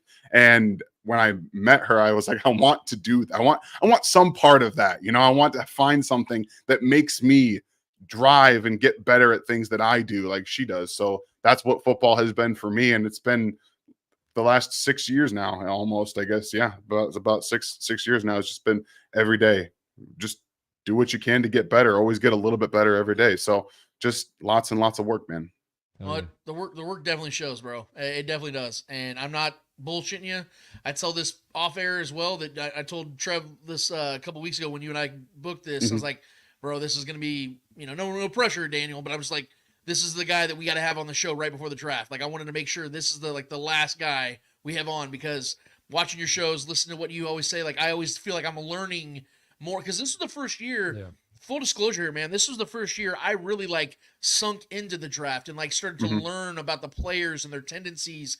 And I got addicted, man. So I understand what you're talking about. And to hear you kind of talk about some of these guys, and I started to match where you're going with certain guys and certain ways about going. I really I can't thank you guys enough. All Chief Dub, same thing. You guys are always teaching me something new, man. I always want to be at that place where I feel like I can learn more from my peers, my colleagues, guys like that are out there putting out content. So you're doing great, bro. Keep it up. And that's why, like I said, I wanted to have you on the show. But before we really sink into the draft here, I want to talk about stuff that's a little bit more on the internal side of things when it comes to the Chiefs, because we heard, both Brett Veach and Andy Reid talk to the media this week.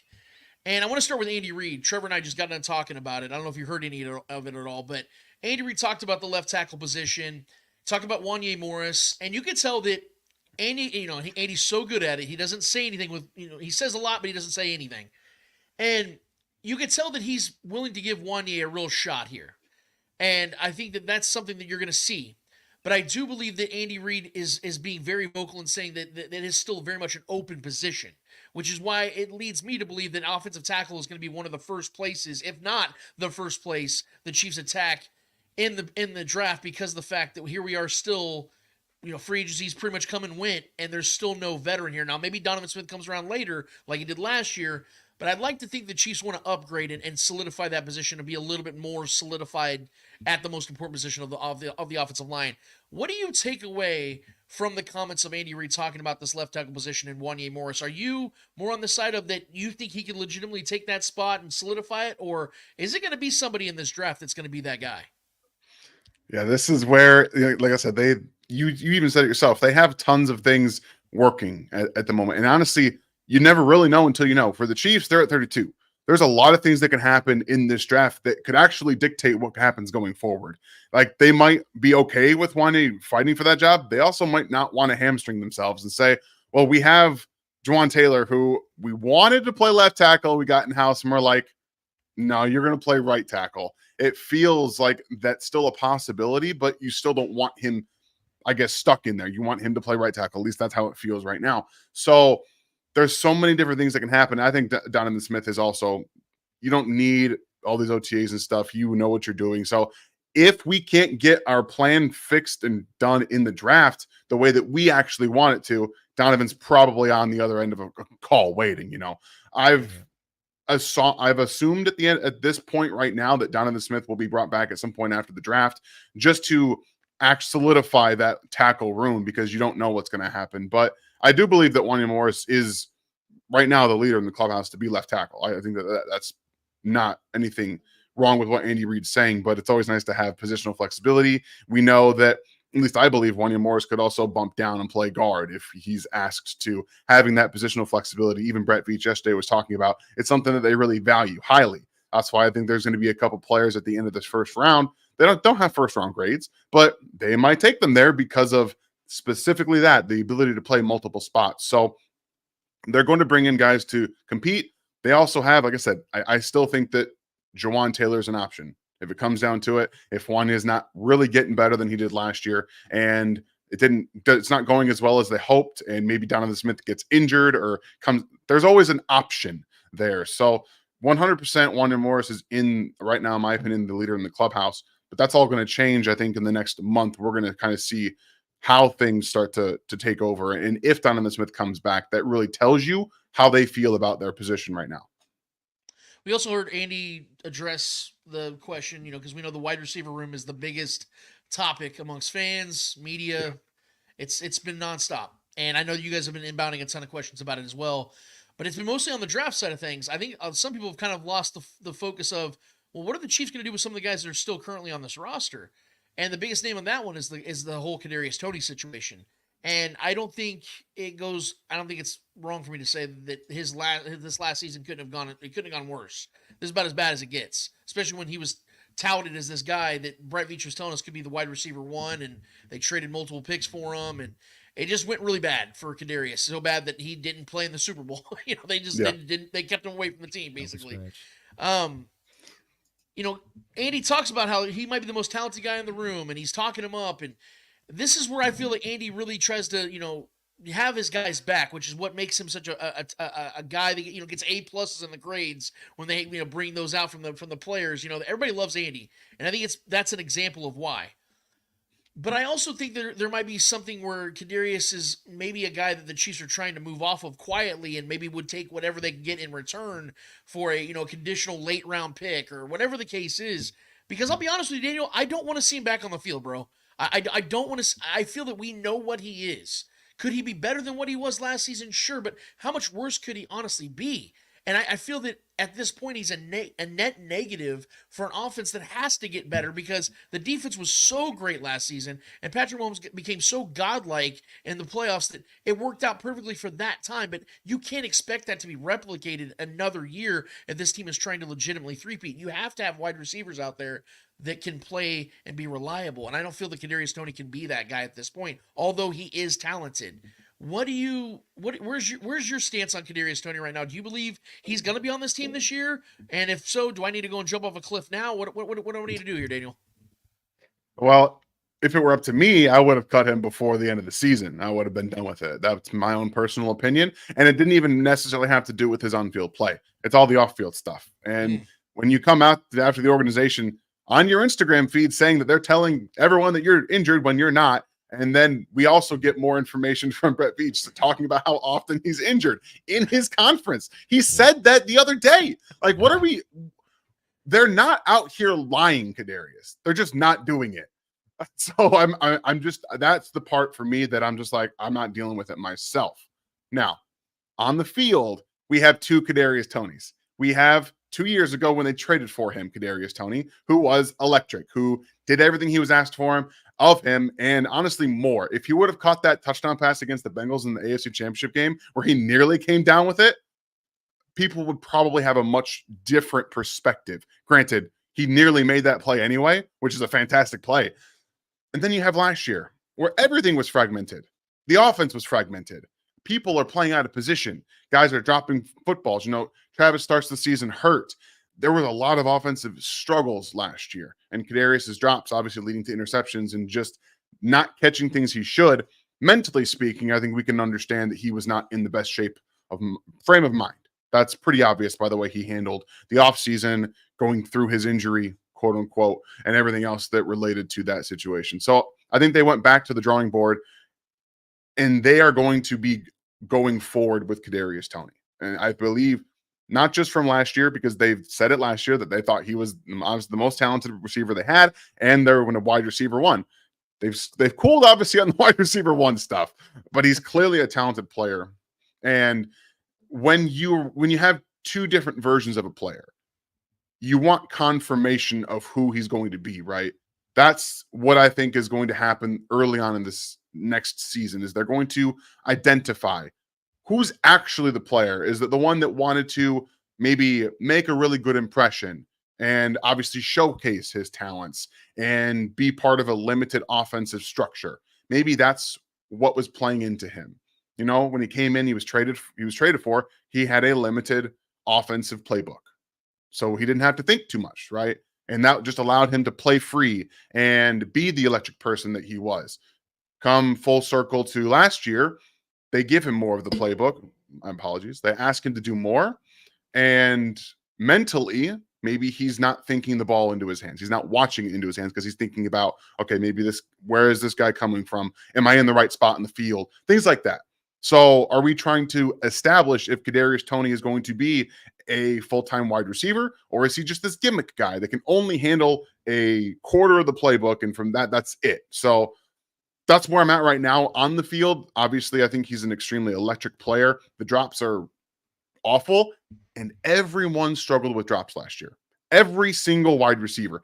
That exploded everything. Obviously, when you start the season with a tip into Brian Branch, who ends up that being the game-defining play, that's going to hold in 95% of everyone's mind. Like, it just is. So, like I said, if it were up to me, I would have cut him already because of the off-field stuff. But I understand the Chiefs taking a moment to step back and say, we have two different evaluations of this player on our own team for 2 different years. Let's get what we can out of this early season. He's not it doesn't make any sense for them to cut him monetarily speaking, because it doesn't save them any money. So they're just going to take it as it comes. And then after this year, again, if it's the same, even before that, if they've decided that, well, he's not getting better, he's limited player mentally, then they can just part ways and deal with it that way. Nice. Okay. Well, when it comes to, look, I had a wish list back in February, and one of the things I had on my list when it came to the Chiefs and what I wanted to see Brett Veach do is I wanted to see the Chiefs obviously go and get a difference-making veteran wide receiver. They did that. They got Hollywood Brown. I'm really excited to see what he's going to do in this offense. I think he's going to fit seamlessly. But I also wanted to see them go and get a guy that is just, one of those middle-tier veteran guys just for experience. And like you said, everyone's dropping balls last year. A guy that's a little more sure-handed. And I've been getting dragged on it for months now, when I've been constantly saying that I think a guy that the Chiefs should bring in, if he's willing to take less money, is OBJ. I think he would fit this offense awesome. I think he would be a really good asset in this offense as a wide receiver 3, a guy that can fill in for Rashee if and when he is suspended for a lengthy amount of time. I think he's a guy that can come in and step in, learn this offense a little bit quicker than maybe a rookie could, and then let those rookie receivers the Chiefs draft kind of ease themselves into this offense. I don't want to put words in your mouth, but I'm pretty sure I heard you say OBJ's name as well in a recent video of a guy that you would like to see in this offense. Is that correct, or you cooled up on that? Oh, no, I'm 100% with you. I think people are scared off by the money, right? Like, they're scared off because he got $15 million from the Ravens last year. And they're like, no, I'm good. Like, I don't want that. And yeah, I'm with you. If he wants $15 million, okay, we'll see you later, OBJ, when it's like week 6 and you're still on the market and no one's coming to you because you want too much money. We'll call you back. But he was an excellent X receiver for the Ravens last year, like an actual above average guy who's not going to be asked to take the brunt of any workload. That's not his game anymore. He's not a high volume player. Like, so I think people, one, they have 2013 stuck in their head, right? With the Giants, where he's like this electric player and he's demanding the football and he's this head case. I think things have cooled down for OBJ since he won a Super Bowl. He got injured last year, where we actually saw him in a good offense, one of the best offenses in football, and he wasn't a high volume player.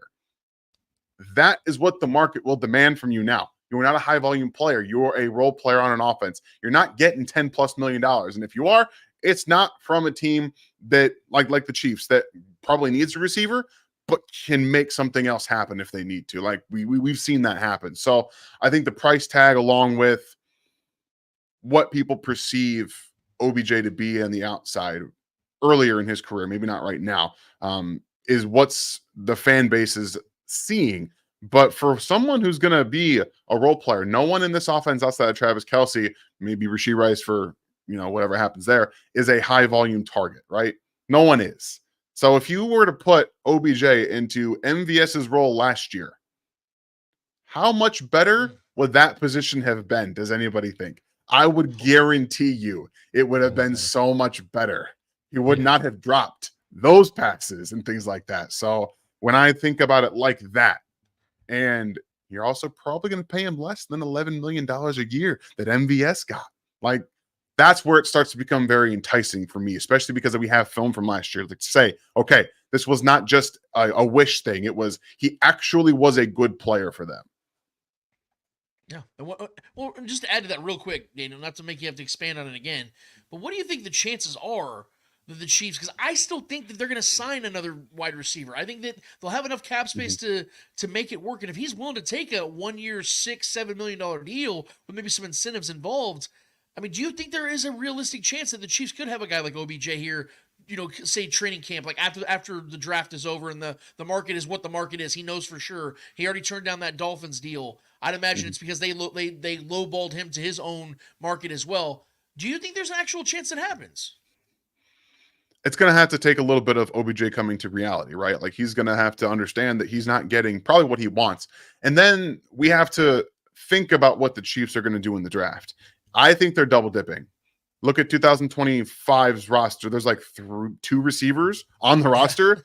They need guys. And Brett Veach has already said today, or not yesterday, but the other day, that I don't know if he meant to slip that Marquise Brown on being here for 1 year was intentional, but he said the words, he's here for 1 year, which is exactly what injured players should do.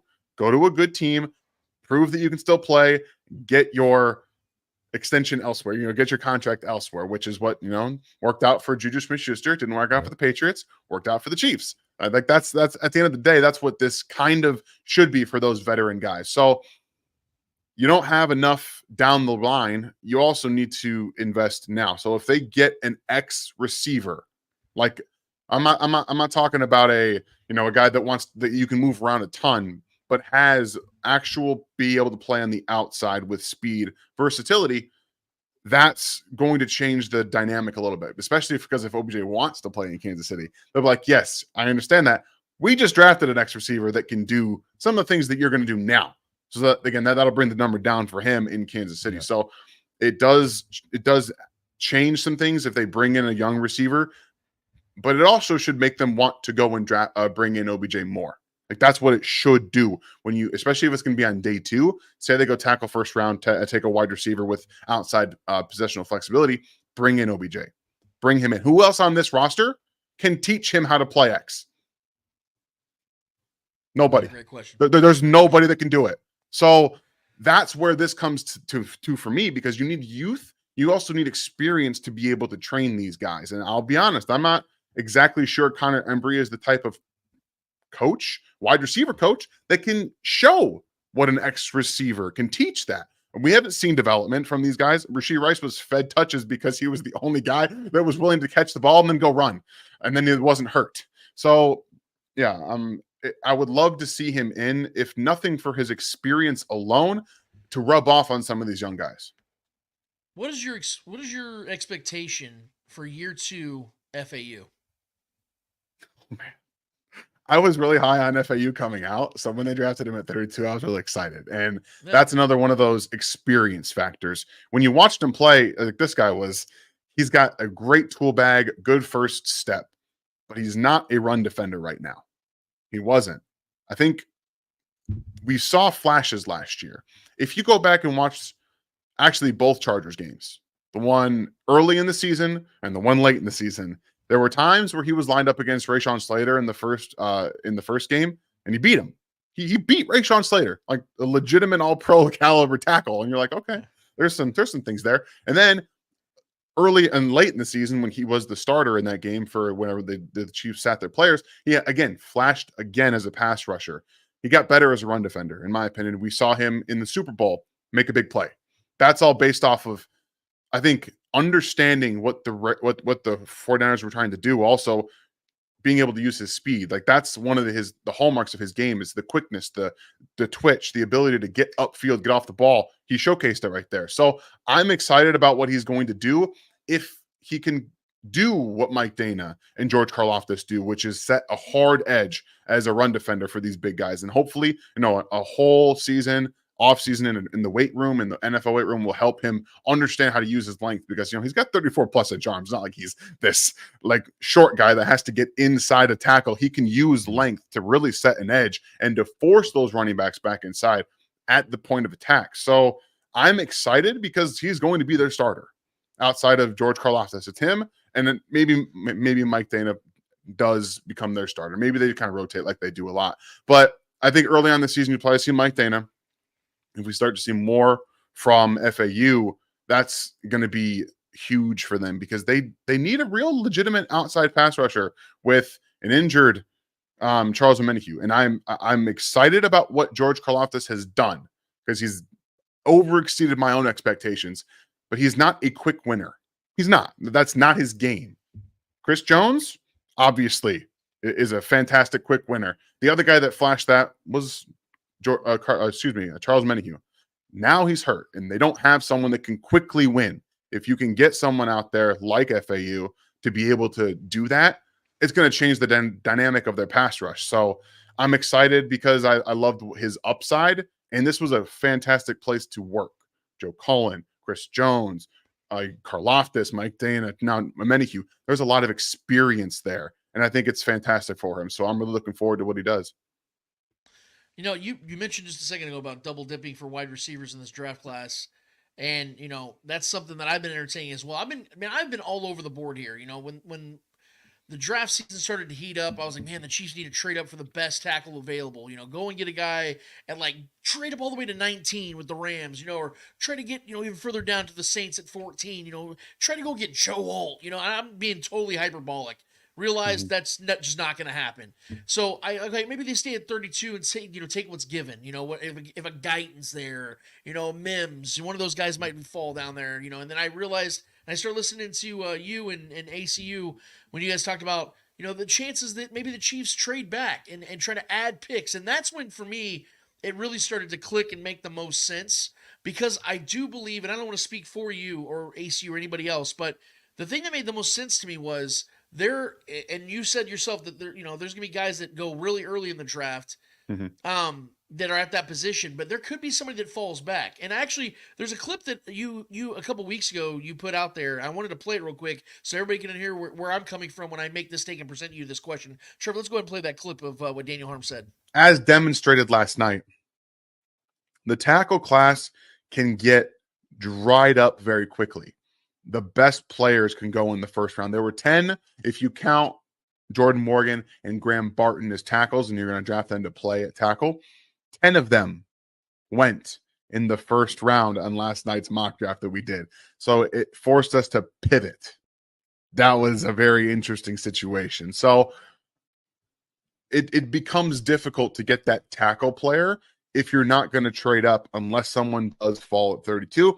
And it's a risky thing to do, right? It's a risky thing to wait until 32 to get your guy. So that does make things difficult. I still think I'm more of Ryan's opinion now that it's going to be tackle in the first round, regardless of what they have to do, then wide receiver, and then defensive tackle. That's how I think it's going to go myself. Hat is freaking fresh, by the way. I might have to buy one of those. I really like the hat. I was digging that. But in all seriousness here, Daniel, the thing that I feel like you said a lot in those 50 plus seconds where you talked about where the Chiefs are kind of at right now, being able to get that tackle, but yet at the same time, you still believe it's going to be a tackle the Chiefs take first, which I also believe as well. Then you also said that wide receiver and defensive line are those second and third spots that the Chiefs are going to take. Diving into this draft now, man, I think that's exactly how it needs to be viewed from Chiefs fans, from the Chiefs themselves, where and listening to Veach talk about it as well, about how he had so many wide receivers in their first 50 picks on his draft board that he values as one of those guys. Then there's another, he said, hot spot or another hot zone of wide receivers later on that he could take. I agree with you, and I think right now, if I'm a betting man, I think Brett Veach is going to want as many picks as he possibly can get. So I do think a trade back is very possible, where they can sit back and say, hey, look, Kingsley 𝚂𝙾𝙳 is still sitting there. He's valued at 40, 44-ish. Maybe we can get him at 40 with the Commanders, trade back with the Commanders, get a couple picks. I'm just getting way out here right now. And they go and get that guy, and they're still, top 10, 15, 20 wide receivers still sitting there in the second, third rounds. The Chiefs can go and double dip with 8, 9 picks. I mean, to me, that's the best situation because I look at Brett Veach's just the history of what he does as the Chiefs GM. 41 total draft picks. 15 of those guys, or 24 of them, are still on this roster, and 15 of them are starters. So this dude's been crushing ass at drafting, especially these last couple of years. I don't see how that trend's not going to continue. I think he's going to continue to do so. So therefore, I would like to see him get as many picks as possible where he can continue to take stabs in the mid rounds because I think that's where he's done his best work. I mean, that was 11, 12 days ago when you posted that video. Are you still of that belief? How do you think the Chiefs are going to get that set tackle? Do you think they trade back, stay at 32? I mean, what do you think is the best way of executing that and getting the best guy they possibly can at that position? Yeah, after I was listening to Brett Veach earlier this week, where he said basically the same thing that I've been saying, where there's a lot of offensive tackles at the top, and then there's a big gap. Like there is a gap. And I'm looking at my big board, and I'm like, we've got tons of first round. I have 6 first round grades, the guys that are going to go in the first round at tackle. 6 of them. And then after that, I have 3 in the second round. And then there's a pretty big dip from those 3 into the third. There's a gap. There's a talent drop off from tackle. It's really, really good. It's historical at the top of what we're going to see in the first round. And then it dries up. And if you're looking at left tackles, it's going to probably be even worse because those guys on day 2 that I have graded, they might even sneak into the first round because they're left tackles, and this class is kind of sparse at that type of talent. So I'm just looking at it, and that's why it was nice to have that mock draft go the way that it did. So we could all see how it looks. If you don't have a player on your board and you sit at 32 and you're just twiddling your thumbs because it's right tackles. Now, if their plan, again, is to start Juwan Taylor or have him say, in camp, you are going to move over, you're going to compete with Wanya Morris for the left tackle spot, and we are going to draft a right tackle. If that's the plan, okay, I like that plan. I do, because there are going to be some very good right tackles on day 2 that you can get that will come in and can start right away. Blake Fisher on Notre Dame is one of the guys that I love. Roger Rosengarten out of Washington is another one. He's going to go on day 2. Those are viable players. Christian Jones out of Texas. All those guys can play right tackle, maybe not immediately, but the Chiefs have safeguard for that, in my opinion.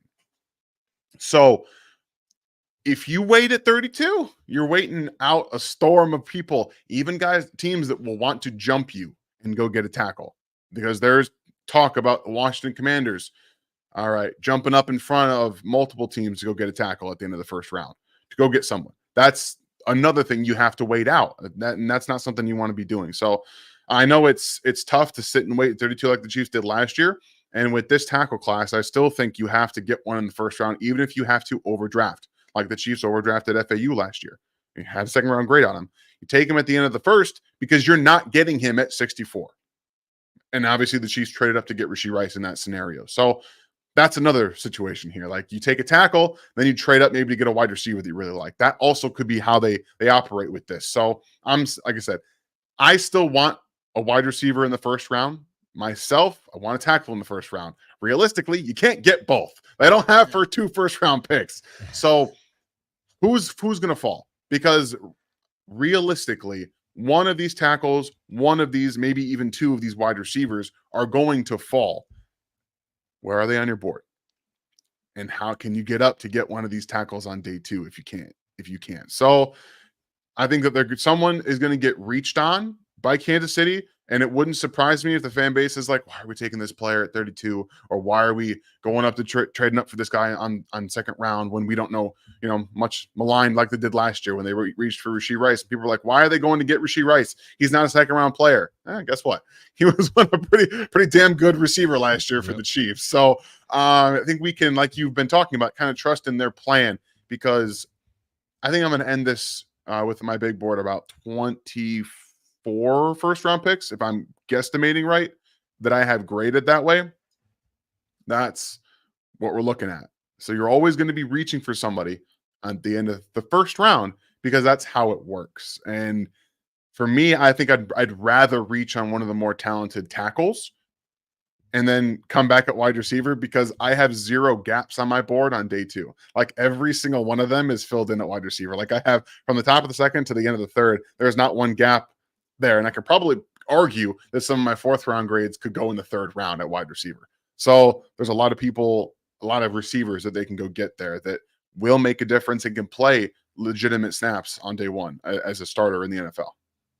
Well, and then you talk about, the whole trading up aspect and how, Yeah. Even Brett was asked this question about, who's really going to try to help you guys out? Because, they tried to trade up, or at least the rumor was they were trying to trade up in the 1st round last year, and no one was willing to listen. This year, yes, there are some NFC teams that are within, 10 to 11 picks, but the Rams, they already have, 11 picks. The Packers, I think they have the most picks in the draft. The Cardinals, I don't really know what their situation is, but they got some early picks, so I don't know if they're really worried about moving away. So it's going to be really challenging for the Chiefs to find that guy, or find that team, rather, that's willing to be their Huckleberry. So I keep pushing this idea that trading back is going to be the idea because, again, getting more picks. But to your point in all this, when it comes to the defensive line, because that's another position you talked about, I started the show off by saying that I value this position 2nd or 3rd on my board because of the fact that, yes, you signed Chris Jones, 5-year deal. He's going nowhere. He's great. But he's never really had that running mate in the interior side of things. You got bodies, Turk Wharton, Noddy, Pinnell, solid guys. But let's be real, man. None of these guys are like true difference makers. If you were to get, and this is just a guy, I don't even know if he'd be on the board, so correct me if I'm wrong, but if they were to be able to land a Chris Jenkins, like that's a guy I'm huge on. I really like him. I feel like that'd be like a great running mate for Chris Jones, or a Braden Fisk. Somebody that might be a little more realistic. Your board might be a little more realistic than mine. But there's some of those names that come off the board, man, in the 2nd round, like that would be such an awesome opportunity to see the Chiefs grab a guy like that. Do you think that's realistic? Do you think that Brett Veach sees it that way? Or does he think, I got my guy Chris Jones, let's just spot fill around him and he'll take care of the rest? Yeah, that's the point. Like Brett Veach also talked about how they like this defensive tackle class. It's a good defensive tackle class, and it's deep. Like it's not just guys. When I say deep, they're role player deep. Okay, so it's not guys you're going to have that all around game. Like there's going to be a lot of Derek Noddies on day 3. Like there's a ton of them you can just plug and play. Tyler Davis out of Clemson is one of those guys that's a really good run defender. He's not giving you a ton of upside as a pass rusher. So, and what did we see this past offseason? I've said this so many times on shows the last couple of weeks.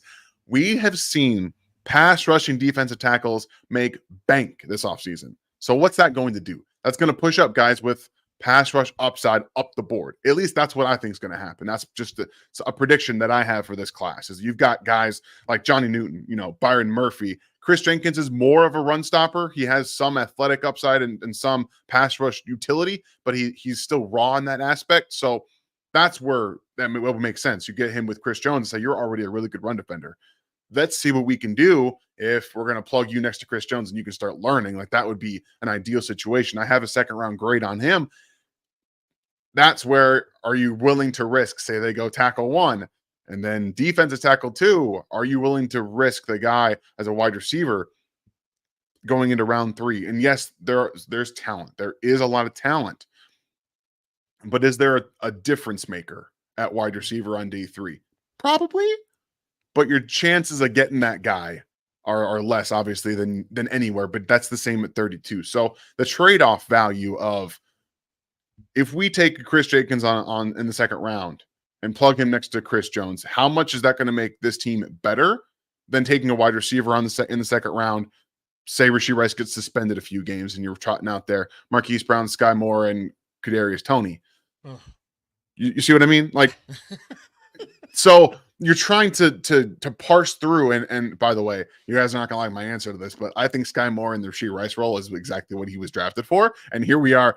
All right, true. Just gonna throw that aside. But if he's asked to do that while Rashee Rice is suspended, I think it might look pretty good.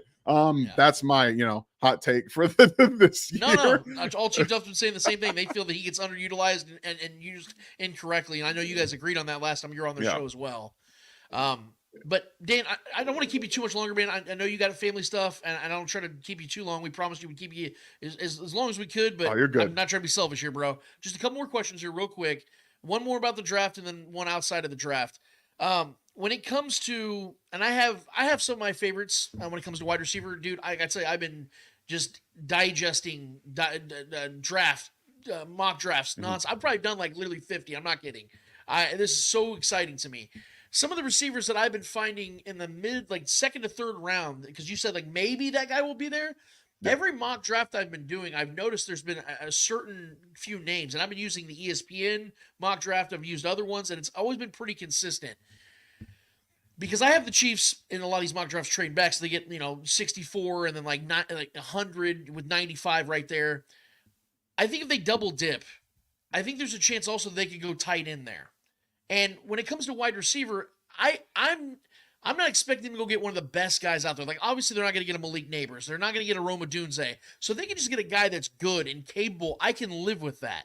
Which is why guys like Javon Baker have been jumping off my list. And I don't know how you feel about him, but I like Brendan Rice.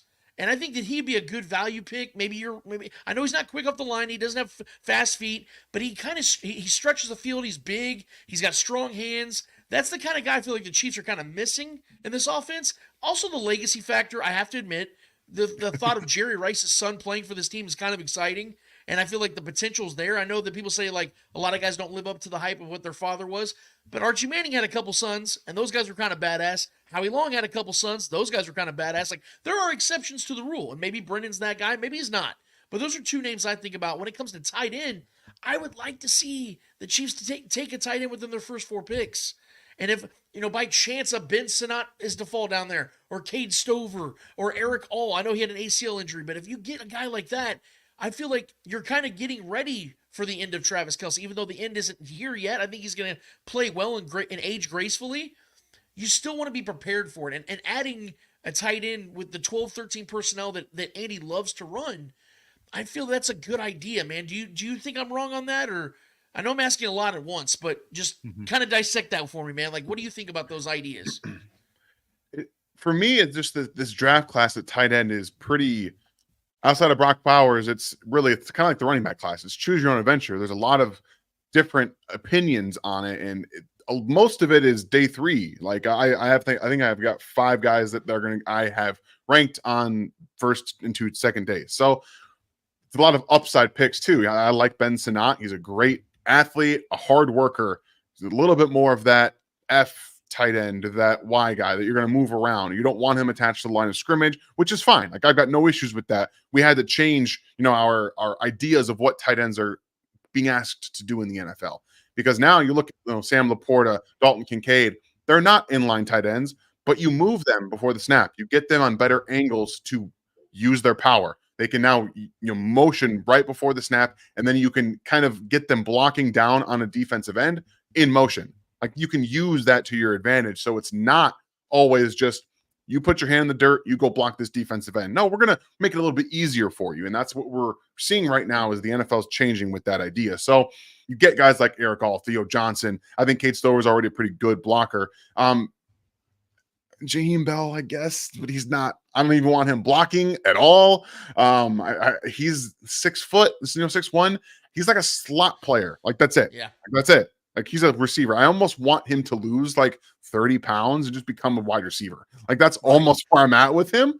And I'm not big on Jatavian Sanders myself, but again, this class for me in the first 4 picks, I think that it's more of a luxury than it is, because I personally believe, and this is my own opinion, that Travis Kelce is going to play 2 or 3 more years. Okay. Yeah.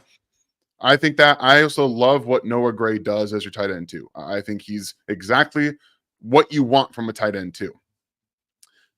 Now, this is where the ideas come in, right? Like, I released a mock draft on Friday where I just drafted the Tennessee quarterback, Joe Milton, and I said, come hell or high water, I'm turning this dude into a tight end. Like, I'm just gonna do it. I don't care what you want, but that's kind of the funny part. Like, you've got multiple types of big, either ex quarterbacks or wide receivers that are really big. Johnny Wilson, like, maybe you get away with drafting them and trying to convert them like they did with Jody Fortson. So, and he was a UDFA, or a unrestricted draft there. I forget the names. There's so many things, a UFA or whatever it is. I'm just going to go through all the different acronyms that there are because my brain's not working right now, but you guys know what I mean. Priority free agent. So that's kind of where I personally fall, because I even think that drafting 2 wide receivers is more important than drafting another tight end. That's where I'm at right now. And I would even argue interior offensive line with the loss of Nick Allegretti. I know they're all rumors at this point because people started on Twitter, but this is the last contract year for oh my goodness gracious, my Joe Thuney? brain. No, not Joe Thuney. Joe Thuney's going to be here for a long time. Yeah, I think they're going to extend him. But Trey Smith, his last year too.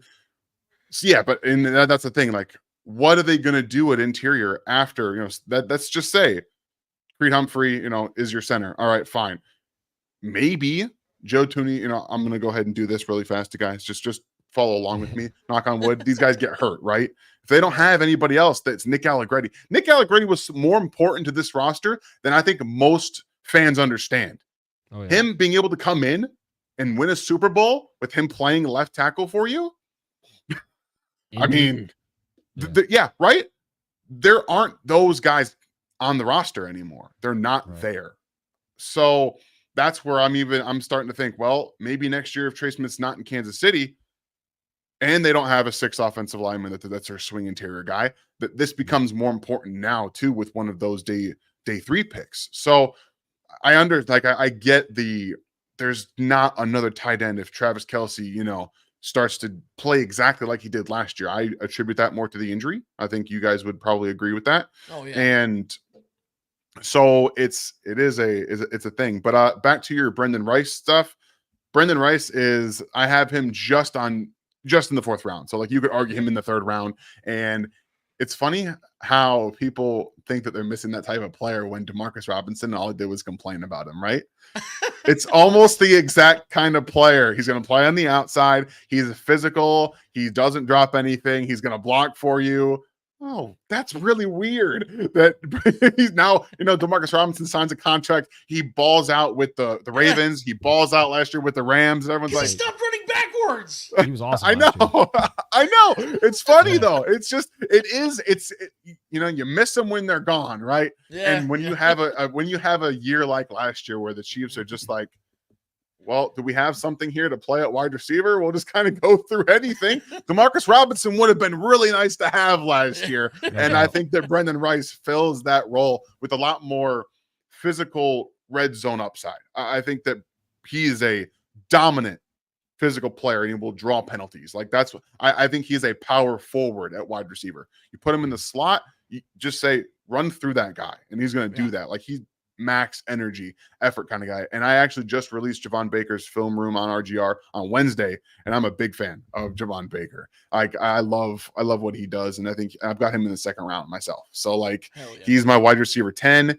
Like it's funny, I would have him a lot higher, but this is such a stacked wide receiver room that class that he's there for me in the 2nd round, and I'm just like, that's tough because I'd love to have him near the top of the 2nd round and flirting with that 1st round type of play. If just some of the things off field and some of the speed stuff. Like he's not a really fast guy. He's not, and it brings down his ability to stretch the field in the NFL. In my opinion, that's why I liken him more to Amon-Ra St. Brown. I think that's what he could be in the NFL. My personal opinion, but I like those guys. Yeah. Absolutely. And just a little sidebar real quick before I get to my final question. You may have talked me off the ledge with the tight end position because I do agree, obviously, with Travis Kelce, and I do think that you made valid points about the tight ends in this draft, in particular draft. I totally get that. And your point about the interior offensive line, that is another position that I have at high in my top 5 needs, obviously, because Allegretti's gone, because the uncertainty of what's going to happen after 2024 with really 3 guys in the interior side of things. But I do hope that Joe Thuney, for the record, is extended because I think even though he's going to be 33, the dude is literally impenetrable. Yeah. He's the best interior offensive lineman, in my opinion, in the league. But just a sidebar, I know you've mentioned Dominic Pooney, I think it's how you say his name, out of Kansas.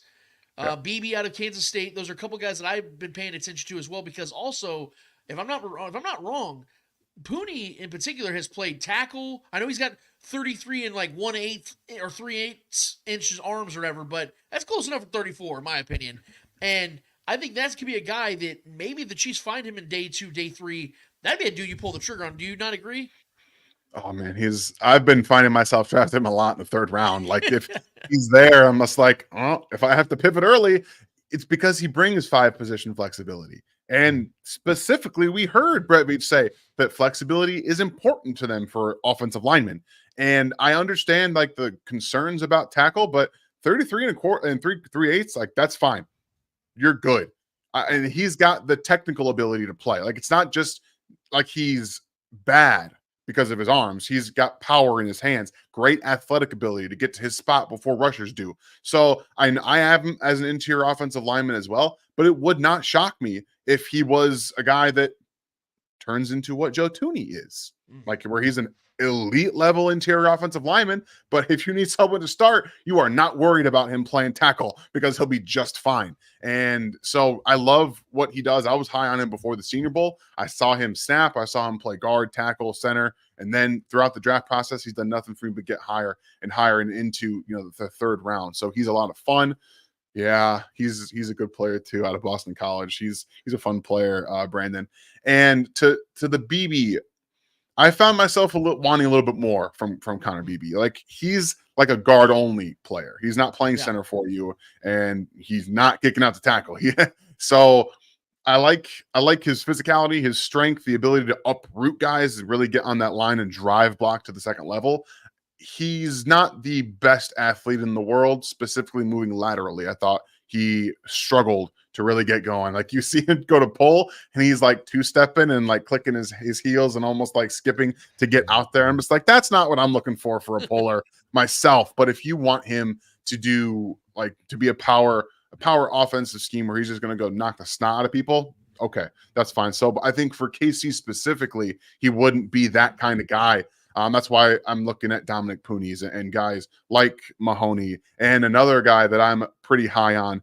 Said Mason McCormick out of South Dakota State University. I like him as a versatile swing guy for the replacement to Nick Allegretti. So that's what guys I'm looking for myself. Absolutely. We'll get you out on this one, man. And again, dude, thank you for all the time you've given us today. It means more than you know. And I can tell the chat's absolutely loving it. So we're going to be definitely clipping this up and sharing this as much as we can this week. Good. I know you're a Michigan guy. I said at the top. I know you said you grew up a Wolverines fan. And we know that the guy for the last 10 plus years out there has been Jim Harbaugh, a big favorite of mine. I've loved Jim Harbaugh for years. I think he's one of the best.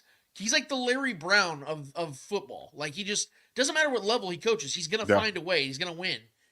And we now know that he took over the Los Angeles Chargers, which is now a peak interest for us here as Chiefs fans. So not just a Michigan guy losing his coach, but now a Chiefs fan gets to inherit him as with the divisional foe. I need to get Daniel Harm's thoughts on this because I think obviously it's a massive upgrade from Brandon Staley. That goes without question. But we know that this franchise, man, it's snake bitten. And Justin Herbert, although insanely talented, maybe I see things differently than you do or you than me, but I still have not found myself like overly impressed with Justin Herbert as a winning quarterback because he hasn't done really anything, and he's had plenty of talent around him, and on both sides of the ball, I might add. Now the coaching thing might be the problem, but it might not be, and it sucks because I feel like they're now kind of rotating where it's like, well, now he's got the coach, but does he have the roster? And what are they going to be moving forward? And how long is Jim Harbaugh going to be patient? Or will he rub the Spanos family wrong and within 3 years he's gone? And will it be a replica of the 49ers? Like, there's so many different ways I could see this going. One way I think it is going to go is it isn't going to be what he's expecting, where he's going to be winning division titles. He's going to be winning, AFC championships and Super Bowls. I don't think that's going to happen because he chose to go into the division with the best quarterback and coach duo possibly ever that are still just very much in the prime of their dynasty they're creating. How do you see this going, Daniel? Because I think I'm going to say that I think you see it the same way I do, but you know Jim Harbaugh better than I do. You paid attention to the way he did things in college. He knows the college landscape. He might draft his ass off, man. Who knows? Like, he might build himself a big-time team, or he might fail. How do you think this is going to go, man? So I think the big reason why he got out of the 49ers in the first place is because he was always wanting to go coach at Michigan. He was always wanting to win that national championship, right? Like that was stuck in the back of his head. It was something he didn't accomplish. And then he went to the NFL, obviously succeeded, had all that success. And then he was like, I want that still. He's accomplished that. I don't think the college game holds anything over him anymore. I think that he's finally cleared himself of that. I think he also saw the Chargers as Michigan going to the Big Ten, playing against Ohio State, having to get over that hump, that challenge is something that he wants. Like, he wants that challenge, right? He wants to bring a team up to beat, the big bad wolf at the end, like they did with Ohio State finally, and then got into the championship and actually won. I think that's what he sees the Chargers roster as doing. The problem is that Ohio State itself is a different beast, because they had CJ Stroud, who turns out to be a fantastic quarterback. They're always rotating players, right? In college, they're always rotating. Patrick Mahomes ain't going anywhere, and he's clearly not just the big bad wolf, but he is the boss that takes you years and years and years, and maybe until you grow into an adult, to beat as a kid playing video games, right? Sometimes you just like, I got to throw this away. I can't do this right now. And I'm a little worried about him doing the exact same thing, because this, specifically for trying to win this division against the Chiefs, this team doesn't care if you run the football. Look what the Bills did to the Chiefs in the postseason last year. They did nothing but run the football. Were very, very successful, and it didn't matter. It doesn't matter how well you run the football. Patrick Mahomes will beat you, and I think that that's something that Jim Harbaugh is going to have to come to terms with, because I'm sorry, he just brought in the old Ravens people. He just brought them all in. So there's no real wondering what he's going to do. They did not sign receivers. They let 2 of them go. They brought in 2 running backs. They brought in an old offensive coordinator from the Ravens. There's not really many questions about what they're going to do. I understand that people are like, well, they're going to draft Marvin Harrison Jr. Nah, they're going to either trade back or they're drafting a tackle at 5. I can almost guarantee it. But for me, I was frustrated with Jim Harbaugh, because he is very much, that's a brick wall, and I'm going to bang my head into it until it works, until I get through it. Sometimes that just doesn't work. That strategy doesn't work. And I think that this specific team, with, like you said, these weird injuries, snake bitten-esque, they can't get over what's going on. They tried to move from San Diego to LA, and it followed them. It didn't stop.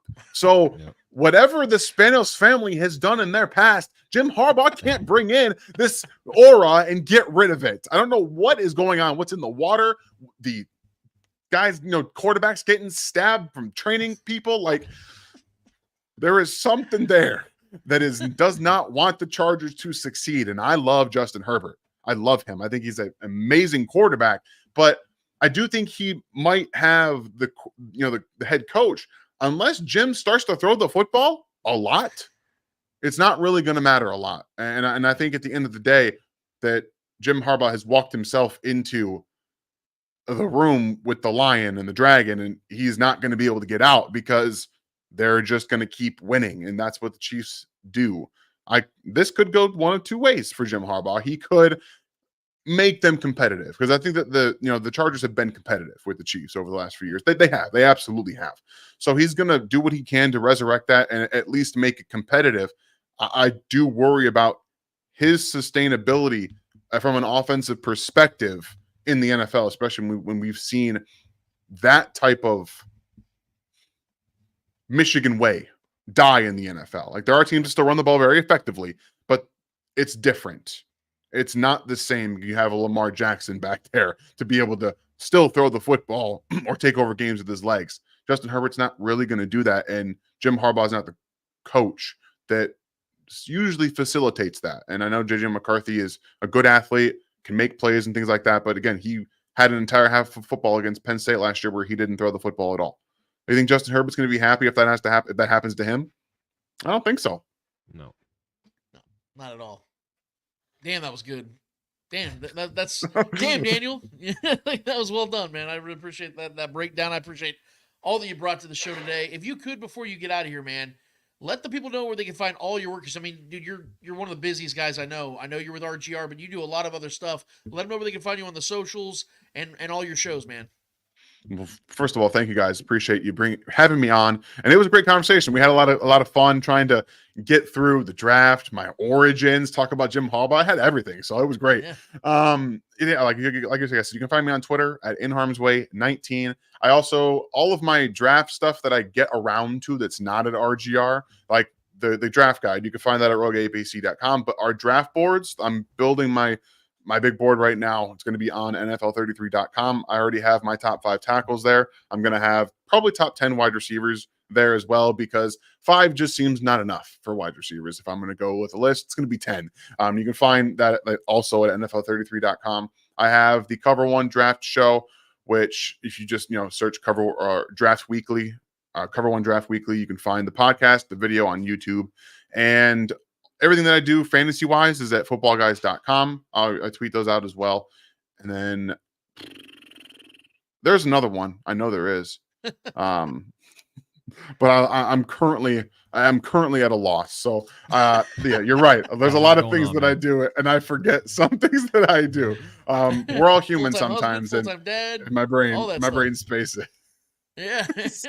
Regardless, though, the work you do great stuff, man. That's what we had you on. I didn't want to just have you just talk draft, because I know that's all you've been talking about for what's probably seems like 90 days now. But we wanted to get, I wanted to get the person on the show, let the people know who you are as a guy, who's behind what what you're putting out there. I think that's so important. And to get, some stuff out there that I know you're also interested in, man, because it isn't just the draft. You cover everything else as well, dude. So the fact you gave us as much as you did, we couldn't have asked for more, and we would love it, man. We'd love nothing more if you'd want to come back in the near future, man. Absolutely, you guys. This was a great time, and once again, thank you very much for the warm welcome. It was great to be here, and you guys do a great job. Like it was. I did catch some of it beforehand, and I appreciate you guys' thoughts. And as we get more into sharing with each other's journeys on here, we can all grow as people and start to actually just appreciate each other's viewpoint. So I appreciate both of you for having me on, and I will absolutely be back on in the future. That's awesome. Thank you so much, Daniel. That is Daniel Harms. Go follow him, guys. In Harm's Way 19 on Twitter or X, whatever the hell we call it these days. Thanks, Elon. Nevertheless, great dude, great follow. Go follow his work, guys. Daniel, you have yourself an awesome weekend, brother. Thanks, you guys too. I appreciate it. Absolutely, brother. That is Daniel Harms. Dude's out there, man. He's good human, good person, and he's also incredible at what he does, man. He puts out great work. It's not hard being a fan of somebody that puts out their truth like that, guys. He's not one of those bullshitters. He's not going to put out stuff that he just tries to get clicks. I promise you, he's a dude that is trying to give you the truth, whether you like it or not. He's an articulate dude, and you can trust his judgment on what he sees going down in this draft. I like the fact that we aligned in a lot of the stuff that we were talking about, but I also like the fact he was giving me some insight on maybe pump the brakes a little bit on the tight end position. Worry about maybe some interior offensive line first. Worry about, double dipping at wide receiver first. Sure. That all makes sense, man. What was your takeaway on that, Trev? No, man, I like to sit back and listen. Very insightful guy. Obviously knows his stuff. The John Harbaugh stuff was great. This is my personal opinion. I think this is where John Harbaugh fails. It's a tough situation to go save over there. Jim, sorry. But yeah, great interview, man. I think he was very insightful. Like I said, knows his stuff from the draft.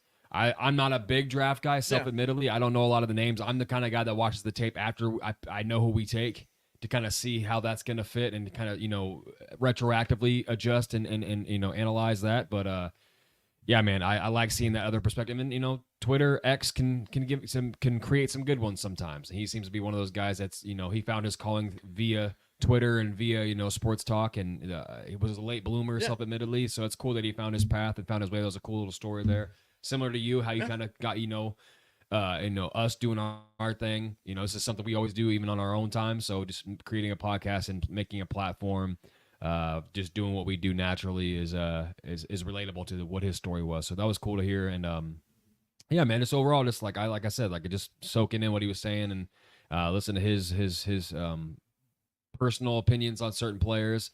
I like hearing all that. So yeah, man, overall, great interview. Would definitely look forward to having him back. Absolutely, dude. He's already one of our favorite guests. I don't even consider him a guest now. He's a family friend of the show. Yeah. As far as I'm concerned, that guy's awesome, dude.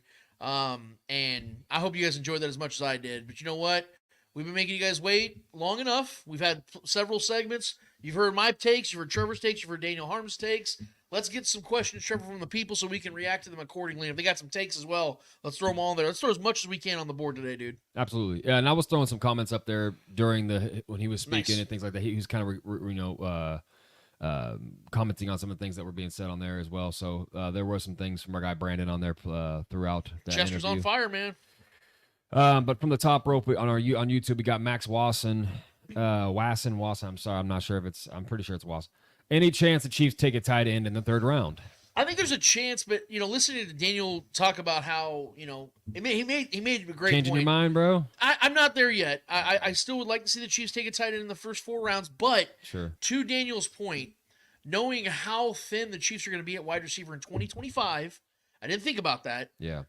It does make sense, and knowing that Travis Kelce, I think we all can agree that yes, he got hurt multiple times last season and still had 16 yards short of 1,000 yards, and then went God mode in the playoffs. Looks like he's not missed a beat. Yeah, I think that's going to continue. Well, if we double dip at receiver, we're not going to take it. Yeah, I think if they double dip at receiver, they're gonna take an interior guard lineman, whatever you want to call him. They're going to take one of those guys in the mid rounds as well because there's too much talent there. And if Dominic Puni falls to the third round, Jesus, please take him. Let me put it like this, Trevor.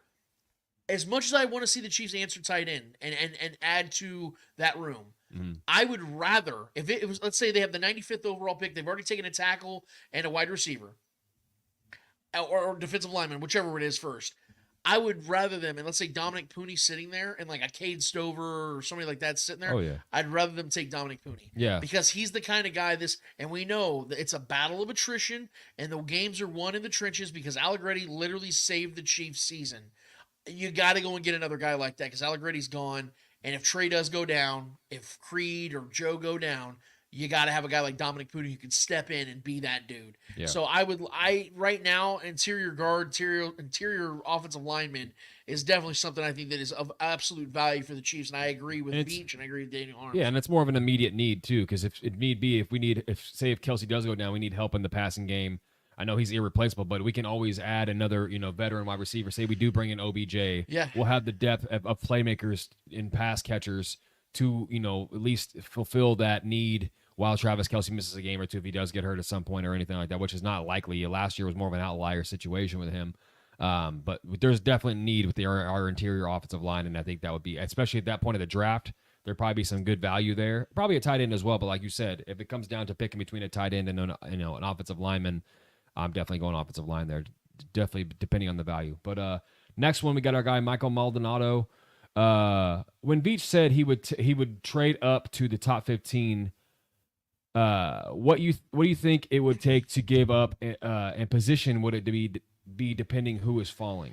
Well, okay, if this happens, I think the earliest the Chiefs could get down is probably to 14 with the Saints. That's an NFC team that I think would be willing to work with the Chiefs because the Saints are a limited team right now. They're strapped in cash. They have an old roster, and they probably would want as many picks as possible. You have to look at the value of draft picks. So, for instance, right now, guys, the 32nd overall pick, I went and looked. Guys, I know I sound like a freaking dork here, and that's totally okay. I don't care. Yeah. But the 32nd overall pick is worth 590 points. Okay, Jimmy Johnson created that chart. And if you can look this up yourself if you guys want to. The Chiefs would have to give up that pick, obviously. You're looking at easily that future third-round pick that they got from the Titans. And then you're looking at probably multiple back-end picks as well, if not mid-round picks as well, one this year and one next year. So probably, if I'm making a guess, from 32 to 14, if they were to move up, and that's probably the lowest they'll probably be able to go. I would say it's probably 32nd overall pick, next year's third, this year's third, and then fifth round pick. I don't think the Chiefs are willing to give up that much, and they might have to give up more than that. So I just don't see that being a real possibility, guys, unless they know, like, if Joe Alt falls to 14, and here's the thing, the Saints might take him anyway because Ramczyk, he might be done. Right. So they might go Joe Alt anyway. I don't think he's going to fall that far, and to be honest with you guys, only Joe Alt and maybe Rome Odunze, Malik Neighbors are the kind of guys that you would even trade up for like that. So unless one of those guys fall, That's not even going to happen. So I don't want to like poo-poo the question or downplay the question. It's a legitimate question because I know Brett Veach answered it. But Clark, he even said himself, Clark Hunt's going to have to sign off on that. And I don't think Clark Hunt would sign off on that. I think they want to get as many picks as possible. And they're not the type of team that's desperate to go and trade up right now. They're the type of team that can continue just to add pieces, young, cheap pieces, and continue to win that way because Brett Veach has proven that he can do that. So I think that the play is get as many picks as you possibly can, not give up more picks than you need. Go and get as many as you can. I agree. Next one is more of a statement than it was a question from Chiefs Alcoholic on YouTube. No left tackles that are within the Chiefs' reach, Brohams. Makes no sense to waste a first round pick on a project tackle. I mean, this sounds like you're speaking as if the draft has already happened, but there's always slippage. Yeah, there's always slippage. You never know. And that's why, okay, I'm going to give you guys a name because Trevor and I will talk about this as time goes on. We can revisit that comment, by the way. Yes, that's totally fine. Because more than likely, Mr. Alcoholic is correct that there won't be one of those first-round graded tackles there. Yeah. That is why we were just talking to Daniel Harms about this, about trading back into the second round, adding a couple more picks, so that way you can legitimately double dip at wide receiver, because I know all you guys are obsessed with wide receiver. They can do that and still get a tackle, because then you're getting a day two kind of guy. Then you're going and getting a 𝚂𝙿𝙾𝙳𝙴, someone who I'm huge on out of BYU. You can go and get Houston's tackle. You can go and get one of these other guys that may not be that first-round grade, but you can utilize that second pick where you traded back like 6-8 spots, and all of a sudden you have 9 picks now, and you still got a tackle. And then you can go and get defensive line help. Then you can go get a wide receiver. Then you get an interior guard. Then you get another wide receiver. And then then all of a sudden the possibilities are just endless, guys. As opposed to, man, we got to play it real safe because we only have 7 shots at this. Like I don't think that's the way the Chiefs want to do this. Because I do believe you're right. I do believe the first round graded guys will be gone by 32. That doesn't mean, though, that the Chiefs still can't get a tackle with their first pick. That just means that they can go and play it a little bit differently because at 32, they have the luxury of being able to do whatever the hell they want. And I think that's what the Chiefs are going to ultimately do. I do believe they're going to trade back. And if they do, that's when I still think that tackle will be the place that they still visit with whatever pick they end up getting at their very first pick. That's just my opinion. Maybe I'll be wrong, but that's the way I see it right now. Yeah, Brandon Chester commented on that. It said, I'd even trade back so I can move up that second round pick. Yes. If we can get 2 mid-round second picks, I think that's the perfect scenario. Oh, man, I'm so excited to talk to you guys about this because I have scenarios that I'm ready to show you guys that I obviously we're not ready to do so, but I'm telling you guys right now, there's going to be a few scenarios that I'm going to predict that I think the Chiefs will be trading up and down in this draft. I think they're going to be utilizing picks in the mid rounds. I think that you're going to see Brett Veach get really aggressive in day 2 and day 3. So just stay tuned on that. Absolutely. Our guy, John Harrison. Good morning, guys. Morning. It will piss people off, but they should trade back and pick up picks. If they want to get him, they can probably get 𝚂𝙾𝙾𝙳𝙴, BYU. Kingsley. At around 35-40, other than Joe Alt, most of the guys are right tackles or played right tackle and moved to left tackle for 1 year. They are really development left tackles. Patrick Paul has played 2,640 snaps at left tackle, even more than Alt, 2,180, and the Chiefs can get him in the second. Even though his PFF rank is 90, who cares? Take him in the top of the second at even. I 100% agree. I feel like John Harrison and I just said the exact same thing right there, and I love the fact that John is in line with that because, again, guys, just because, and again, in an ideal world, I'd love the Chiefs to go and get a first-round talent left tackle. Oh yeah, that's the idea for me. But if they can't, if like Guyton and Mims and Tufonga and all those guys are already gone, Fashanu, which, by the way, he might play right tackle. We don't know. That's going to be debated. But if let's say all those guys are gone. And the last tackle, you have like Jordan Morgan, which I don't believe the Chiefs are going to go after because he has short arms. I don't believe he's going to be a guy, but let's say it's like him and then like Kingsley and then Paul. Like I think Kingsley would probably be the guy that I would go with because I think he's the best athlete. I think even though he would be considered a project, I again revisit the conversation of unless Donovan Smith is going to be the left tackle next season or they're moving Juwan Taylor over, whoever plays left tackle is going to be a project, and that includes Wanya Morris.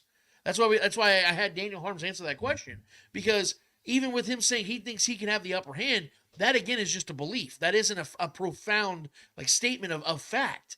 We don't know who's going to play left tackle next season. So that leaves maybes out in the open. So if we're going to play with maybes, give me the most talented maybe for this offensive line and Andy Heck to coach it up. Yeah. I would rather Kingsley 𝚂𝙾𝙳 fight for that left tackle position with Wanye Morris and the best man win than for the Chiefs to just continue to play retread and just hope for the best and hope that Donovan Smith can make it for a full season. I would much rather them go after a young, talented dude that earns that job than the scenario they played with last year. It did work. Yeah. But again, how many times is that honestly going to work, guys? Oh yeah, and you could say Wanya has the upper hand, in which he might have that right now at the moment. But if you also at the same side of the coin believe that they're going to sign Donovan Smith as a backup, that says everything you need to know about their trust or lack of trust in Wanya Morris, and that much more reason to draft a guy. John Harrison follows that up with, as I'm beating the drum for Patrick Paul today, compare the stats the last 2 years at left tackle. Joe Alt, 1,582 snaps, 4 hits, 1 sack. Patrick Paul, 1,678 snaps, 4 hits, 2 sacks. That's pretty damn legit. Yeah. So now, Joe Alt both those guys would be great. Joe Alt may have been playing better competition. Doesn't matter though. Like I said, if you're a productive player, because everybody talks about Mims. You're going to play the card you're dealt. Yeah. Well, everybody talks about Mims and how inexperienced he is and how big he is, and sometimes that can be kind of a worry because he's like 340 pounds. It's really heavy for a player. He never gave up a single quarterback hit. Right. Now you could say, well, he only played like 9-10 games. Yeah, but that's production. So if the Chiefs were to land Mims, I like that idea because he's like 6'7", 340 pounds. And if this dude's going to be a wall and Patrick's not even have to worry about his blind side, think about how much better and more confident Patrick's going to play. I mean, everybody talks about Trevor, real quick. Everybody talks to me about how, well, Patrick's been able to survive it no matter who's been playing left tackle. Guys, before you know it, Patrick's going to be in his 30s. It's going to happen really soon. He's going to be 29 years old this year. Think about that. How fast time has gone. When we saw Patrick Mahomes get drafted as a 21-year-old kid, he's going to be 29 in about 5 months. Think about that. You've got to protect him. And if he knows at 29, 30, 31, 32, 33 years old for the next 5 years, that side of the offensive line, he doesn't have to worry about it. Think about how much better he's going to play. He's not going to worry about it. Yeah. Look at Trey Green, one of the most immobile quarterbacks I've ever seen. Had Willie Roaf on the back end. Never had to worry about shit. Now imagine if he had to deal with one. I'm not trying to call him out, but imagine if Wanye Morris was the left tackle for Trey Green back in 02 and 03, 04. Be a problem. It'd be a huge problem. So that's why I'm so big on going and finding that next Willie Roaf. They're out there. That you find guys all the time that are amazing left tackles for a decade that could be the next Hall of Fame dude. Go and get that guy, man. Yeah. Super Devil Juice on YouTube. Good name. How do you feel about Rook Ororo? I like him a lot. I think he's a day 2-ish, day 3 pick out of Clemson. I think he's probably the best defensive lineman they would find at that place. It's a sweet name. I know, dude, his name is awesome. But I really do like him. I talked to Mike Williams about him actually at All Chiefed Up, and he really I mocked him a few times, and I asked Mike, like, what do you think about him? He goes, dude, if they get him in the mid rounds, like 4 or 5, that's a hell of a pick. So I really do like him. He's an absolute specimen. He's a freak. I can't tell you how long his arms are. I really couldn't tell you guys, but I do know he's a monster. He's a big dude. So more likely his arms are probably within 32 to 34 inches, which is everything that Spags would want out of an interior defensive lineman. But yeah, if they can't get a Chris Jenkins, who that's my biggest guy, I think Chris Jenkins is my pick. I also like Brendan Corliss. I think that's how you say his name, out of Oregon. I really like him as well. He'll probably be a second, third round pick. If they can't get one of those guys, Rookie's the guy I'd definitely be looking at. Mr. Brandon Chester says 35 inches. There you go. Perfect. That's a Ask huge your ass boy. dude. Hey, Brandon, while you're at it, bro, go look up Miles Cole. I know you probably already know who I'm talking about, but go look at his specs. This dude, like I said, every mock I did, Miles Cole kept falling, and he's a defensive end, but he's huge as shit, dude. He looks like a physical. His all like NFL.com has him as like an eventual plus starter, and like I think Miles Cole might be a guy that I should have asked Daniel about him, but Miles Cole's a guy I'm really looking at in the late rounds, man, as a defensive end that Chiefs maybe want to add. I know they got Mike Dana, FAU, George Karlaftis, but it never hurts to add another edge rusher, dude. Maybe not. Our guy Lonnie Pyramid. Guys, I hear all the draft talk, but honestly, what position is the most important as far as depth? What's the most important position? as far as depth. Oh, without question, offensive line. Yeah. I'm going to keep hammering this home, guys. The trenches is where things are won. I mean, you saw in that Ravens game alone how valuable guys like Charles Omenihu, guys like Nick Allegretti were in that game. Those guys, in a lot of ways, won. And obviously, Travis Kelce and Patrick Mahomes were unbelievable. Chris Jones was unreal in that game. And to that point, Chris Jones, an interior presence. Those are the guys that are making the differences. Yeah. Those are the guys that they're making these small plays that lead to the big ones. And that's why I'm so big. I know they're not the sexy draws, guys, where, I can sit here and say, oh, let's go wide receiver, running back, and corner, and all the cool spots. But that's not what wins you Super Bowls. Nope. You look at all the teams that have, like, the best corners. Right. Or the best the top safeties. tier receivers. Yeah. They don't win Super Bowls on a given basis. The Chiefs just won back-to-back Right. with some of the biggest scrubs in football at wide receiver. Even when the Rams recently won against the Bengals, it wasn't because Cooper Kupp had an outstanding all-time game. It was because Aaron Donald was just wreaking havoc against Joe Burrow and made the game-sealing play. Yes, dude, that's my point. Now, I think Cooper won Super Bowl MVP, but that's he was good, but it wasn't like Yes, that's a rare occasion. Sure, is what you're saying. That was a perfect storm. They went and got Matt Stafford, and they haven't been back since. They haven't even really been a true threat since. Exactly, exactly, and that's the point, guys. Is that obviously we all want the Chiefs to go and snag a badass receiver. I want them to go get Brendan Rice. I want them to go get a Javon Baker. My point, though, is they don't need a Malik Neighbors. They don't need Marvin Harrison. They don't need Roma Dunze. They don't need Brian Thomas. They don't need these top-tier guys. Would it be fun? Yes. But it isn't what makes them a winner. It doesn't make them a Super Bowl contender. You know what does? Having an offensive line that can protect Patrick Mahomes. Having a defensive line that can go and put adequate pressure on the other quarterback. That's what wins Super Bowls. Yeah. Gotcha. Brandon Chester, any games, any home games you guys looking forward to the most next year? Houston is going to be a good one. Cincy also is a rivalry. It's Houston for me without question. I want to see what this possible future rivalry between Houston and the Chiefs could definitely become something. Yeah, that's where I'm at. I think Houston is the game for me to most watch because we know what the Cincy and Chiefs games will hold. I mean, we already know what that's made of. Obviously, that rivalry already exists, and a healthy Joe Burrow against a healthy Mahomes is going to be fireworks. But I'm definitely interested to see how Houston levels up and faces the Chiefs. That's why it's Bengals for me. Think about this. You know what year this is for? It's the unknown for me with the Houston matchup. Well, no, the Houston game's super intriguing. It'll probably be the first game of the season. Do you know what year this is for Zach Taylor and Joe Burrow? This is the prove it year. Year 5. Yeah. What was that set I always tell you about? If a quarterback head coach duo does not win a Super Bowl within the first 5 years together, they've never won one. Which means this is the and what did Joe Burrow just get? He did it again. He fucked up again when he said, "We are built to beat the Chiefs." Now maybe he's right or maybe he's wrong. The fact is, you keep your mouth shut when you're talking about the Chiefs. And what did he just do? He just gave the Chiefs fuel. So let's say this is a mid-season game, or more than likely they'll try to put this towards like Christmas, New Year's time. They'll probably try to, because seedings will be implicated and all that. Let's say that and the Chiefs just get a burn on that all year. And the Chiefs, bro, they love this shit. And let's say the Bengals are good again, which they probably will be. Mm-hmm.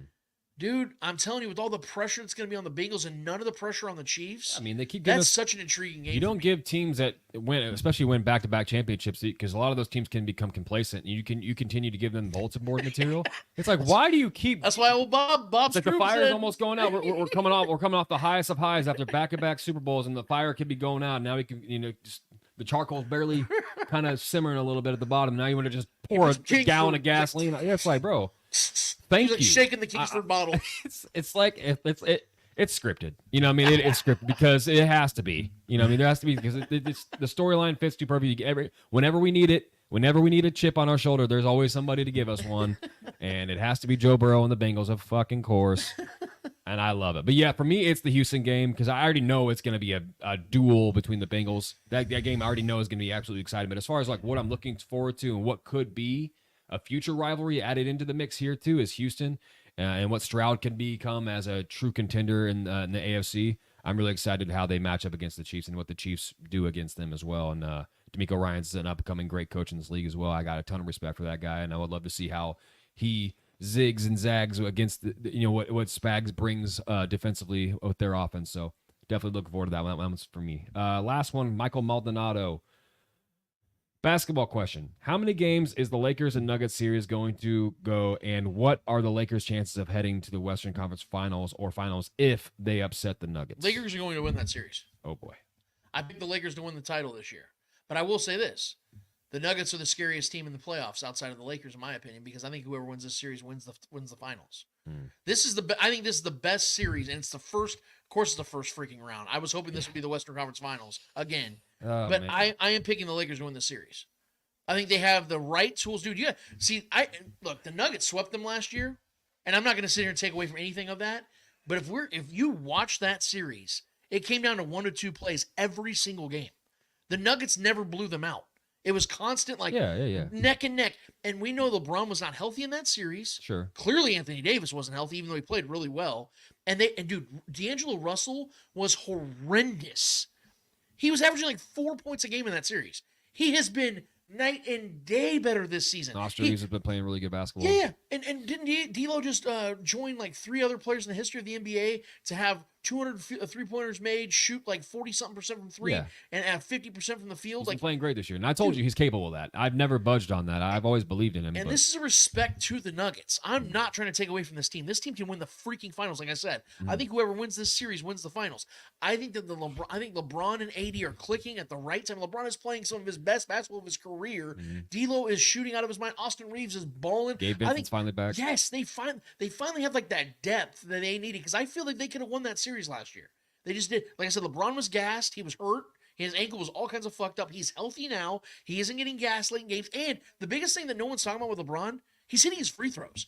Dude, since All-Star break, he's I think he's shooting 90% from the free throw line. His 3-pointer too has been his high, shooting a higher percentage 3-pointer than Steph. This is a different Lakers team. This is a different Lakers team, and the Michael Malone shit between LeBron and him, I think that's going to fuel LeBron a lot. There's a lot, there's a lot on the line for reputation, a lot of line for, because when AD talked about last week, me and LeBron have been talking, blah blah blah. We can't wait to see them again. I'm picking the Lakers in 6. I'm picking the Nuggets in 6. I hope the Lakers win. I just think this is still not a great matchup, and I can't bank on the health of AD, man. He's already kind of banged up right now, doing some back tightness or whatever he's dealing with. LeBron's going to do what LeBron does. A healthy LeBron is going to, the numbers are going to be there. He's going to do everything he can. It's the others, and I like the others of the Nuggets better still. Really? I do. Yeah, I think Aaron Gordon and the other guys that they have that can, the Porters and guys that can shoot. They lost Brown. That was a big loss. Sure, definitely on defensive side. Yeah. Which could come into play with D'Lo playing as well as he is and Austin Reeves playing as well as he is. But the Nuggets are a very physical team too. They're going to bring that physicality to you, and they're also very crafty. Obviously, with this center point guard position with Jokic, what he does and how difficult a match that is for Anthony Davis. They both got theirs against each other in the last year in the playoffs. I don't trust the Lakers to win the series. I just don't. I want him, and I'm rooting for them to win, obviously. I just don't know, man. I have a bad feeling about it, and this is a tough first round matchup for the Lakers. This would have been really fun to have them in the Western Conference Finals. I think it's the best time to catch the Nuggets, though. Possibly. Yeah. I mean, the Nuggets are healthy too. So I mean, but they're not in a rhythm like for playoffs. You know what I mean? Like they haven't gone through a couple easier paths. You know what I mean? Sure. But this is a team coming off of a championship win, so they're tried and they're tested, and they've done it before. So and also Lakers have as well. But I think there is a coaching advantage on the Nuggets as well. That's without question. Yeah, Darvin Ham has been really suspect in a lot of his rotations, and I hope he doesn't fuck up the rotations. They still with the rotation they've had since All-Star break, they're gonna be just fine. But I will say, if LeBron is doing his thing, he's driving to the lane and hitting his threes, and is able to dish out to the guys and the Gabe Vincents and the Ruries and the Austin Reeves, and those guys are hitting their shots when they get those passes from LeBron. We all know that's a system that is damn near impossible to beat in the post. I don't care who you're playing. When LeBron is doing his thing and his guys he's passing to are hitting their threes, that is a demoralizing system to stop. So I'm picking the Nuggets, but I'm really, really heavily rooting for the Lakers. But that's it, man. That's it for our questions. Awesome, dude. Hey, the chat was great today. You guys have been killing it, man. I've been seeing, like I said, nonstop. When Daniel was on, I was just looking at the YouTube side of things, man. There's people just flying up and down that chart, guys, and we greatly appreciate it. And I hope that you guys understand, though, that this is we love doing this, and we hope that you guys will tell as many people as you possibly can to join us. Yeah. I made the post on Facebook. I'll continue to talk about it on here. We say at the bottom of shows, top of shows, vice versa. we're really trying to grow our YouTube presence as much as we possibly can, man, because there's so many things on the show we want to continue to do. Once it gets monetized, then we can do a lot more things that we want to do. Maybe even have some guests on the show, like some things that, like I said, some ideas that we have that we'd like to have, but we got to get to a certain mark, guys. So we're about halfway there. We'd love for you guys to get to that point. We believe that we can, and it's only going to be with your guys' help. So spread the word, let people know, share this show, and subscribe to the channel if you've not already done that on YouTube, guys. We would greatly appreciate it. Trevor, what one more order of business to get to? What is it called? Hold this L. Each and every episode, we finish off each and every episode with a series of L's in the world of sports. Whether those L's are friendly L's or not so friendly L's in the world of sports, we promise you, who's ever holding those L's in the world of sports, deserve those L's in the world of sports. Trevor Twidwell, who's holding an L for you this week? All right, so I got a W and an L, and they're both related to each other. My W is definitely going to go to. So the Brooklyn Nets are looking. They're on the head coaching hirings. They're, looking into candidates. Yeah. And they ended up going with the Sacramento Kings. My assistant, head coach Jordi Fernandez is Mike Brown's right-hand guy. Has been his right-hand guy for a long time. He's brought him up and developed him, and he's been an incredible assistant head coach, and he's been a big part of changing the culture of the Sacramento Kings and getting us to becoming a semi-annual playoff team. But I just wanted to give a W to Jordi Hernandez for getting that position and now getting his opportunity to. I mean, it's not the best position to be in. It's not a great culture over there at the moment. Because they've been a kind of a rotating door of head coaches over there, but Jordi getting his chance to be a head coach and his chops, showing his leadership and what he's capable of developing guys over there and for the Nets. So I'm just want to give him his kudos and congratulations for that. But back to my Kings. The Kings might have put an end to a couple nights ago, put an end to the Golden State Warriors dynasty. That might have been the last we've seen of that trio together. Klay Thompson might be on his way out, and I think most likely is on his way out. And that was exciting to see the Kings not only going 7 games with them, the year prior and the first round of the playoffs was an exciting, fun series to watch. Just my Kings being in the postseason alone, going against a tremendous, Hall of Fame trio of guys and a great team in the Warriors. In that game, we ended up losing Game 7, but there was I felt a great learning opportunity for the Kings, and I really felt that we were going to come back and learn from that and build on that this season. And we did at times. We had really good streaks of winning, and De'Aaron Fox has definitely played well this year. He's always he's only behind LeBron James, I believe, in fourth quarter scoring, which is fucking insane. The fact that LeBron is the leader in that and still at age 39, that's a whole other discussion there. But De'Aaron Fox is always one of the best clutch players in the league. And in my mind, I think he's the best one-on-one defender in the league. He's incredible, fastest guy in the league as well. Is in the prime of his career, and it really feels like we squandered another year of that this year. I love Coach Mike Brown. He's done a great job at, like I said, changing the culture here for Sacramento. And there is still a lot of things. There's a lot of hope for the future, but this year was definitely a letdown because in the same breath, we might have ended the Golden State dynasty and might have put that away for good, but we also shit the bed the very next game against a Zion Williamson-less Pelicans, who are now 6-0 against us this season. I don't know what it is. I think it's maybe the length of that team and the way they play defense, and not even a very good defensive team. But for some reason, we struggle against their length. And Domas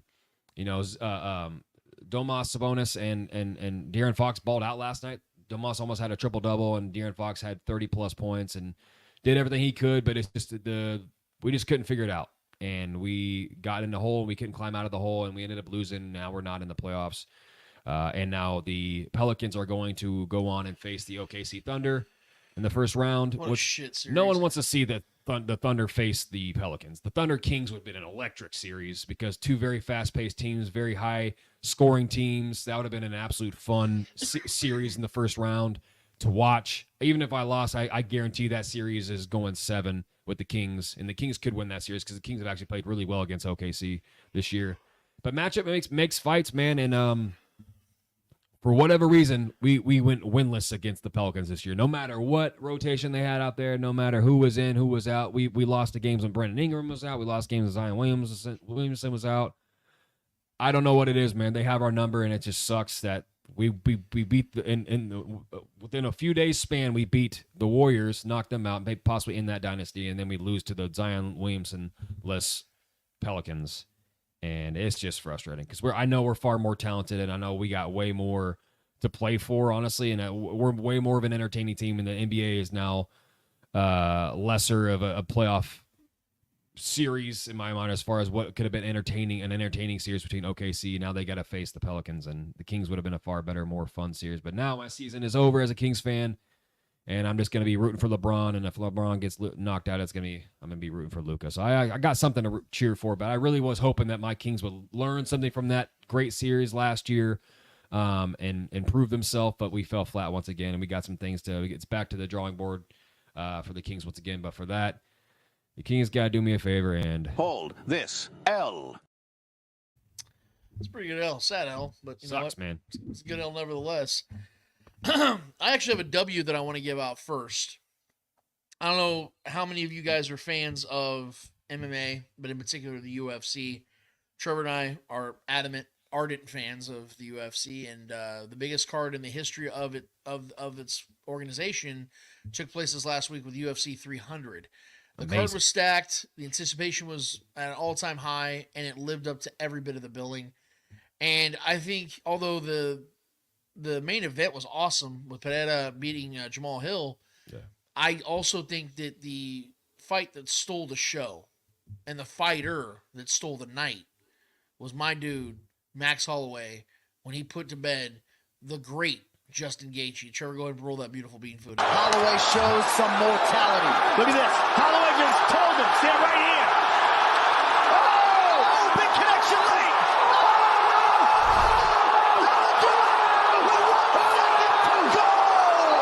Gaethje face first on the canvas. Holloway wins the BMF title. Oh my goodness. Oh my goodness. Whoa. Oh my goodness.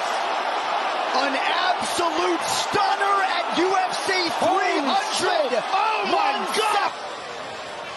There it is. Oh, just slept him. My goodness. Clean as can be. And the accumulation of damage was too much for Gaethje to take. Holy smoke. And this was a fight where everybody thought that Max was going to be outgunned. He was not outgunned. Oh my God. All night long. Look at this right hand that ends it. Right here. Wow. And what a result. What a result. Unbelievable. And on the With biggest 1 night of the second. year. Look at the clock. 3. These guys are winging. 2. Boom! Did I mention that fight also won me some money? I put that one out there. I was letting Trevor know that Hollywood was going to win that fight. my boy Gaethje got knocked out. My dude Max Holloway has been a big favorite of mine for years, and the biggest reason why is not just because of his hang and bang style, being this Hawaiian dude that just wants to throw hands, maybe the most successful striker in the history of UFC. He's landed the most significant strikes, and he's only 32 years old, I might add. Yep. But it's also the fact this man has fought literally everybody. He's now fought Justin Gaethje. He's fought Dustin Poirier twice. He fought Conor McGregor. He fought Alexander Volkanovski 3 times.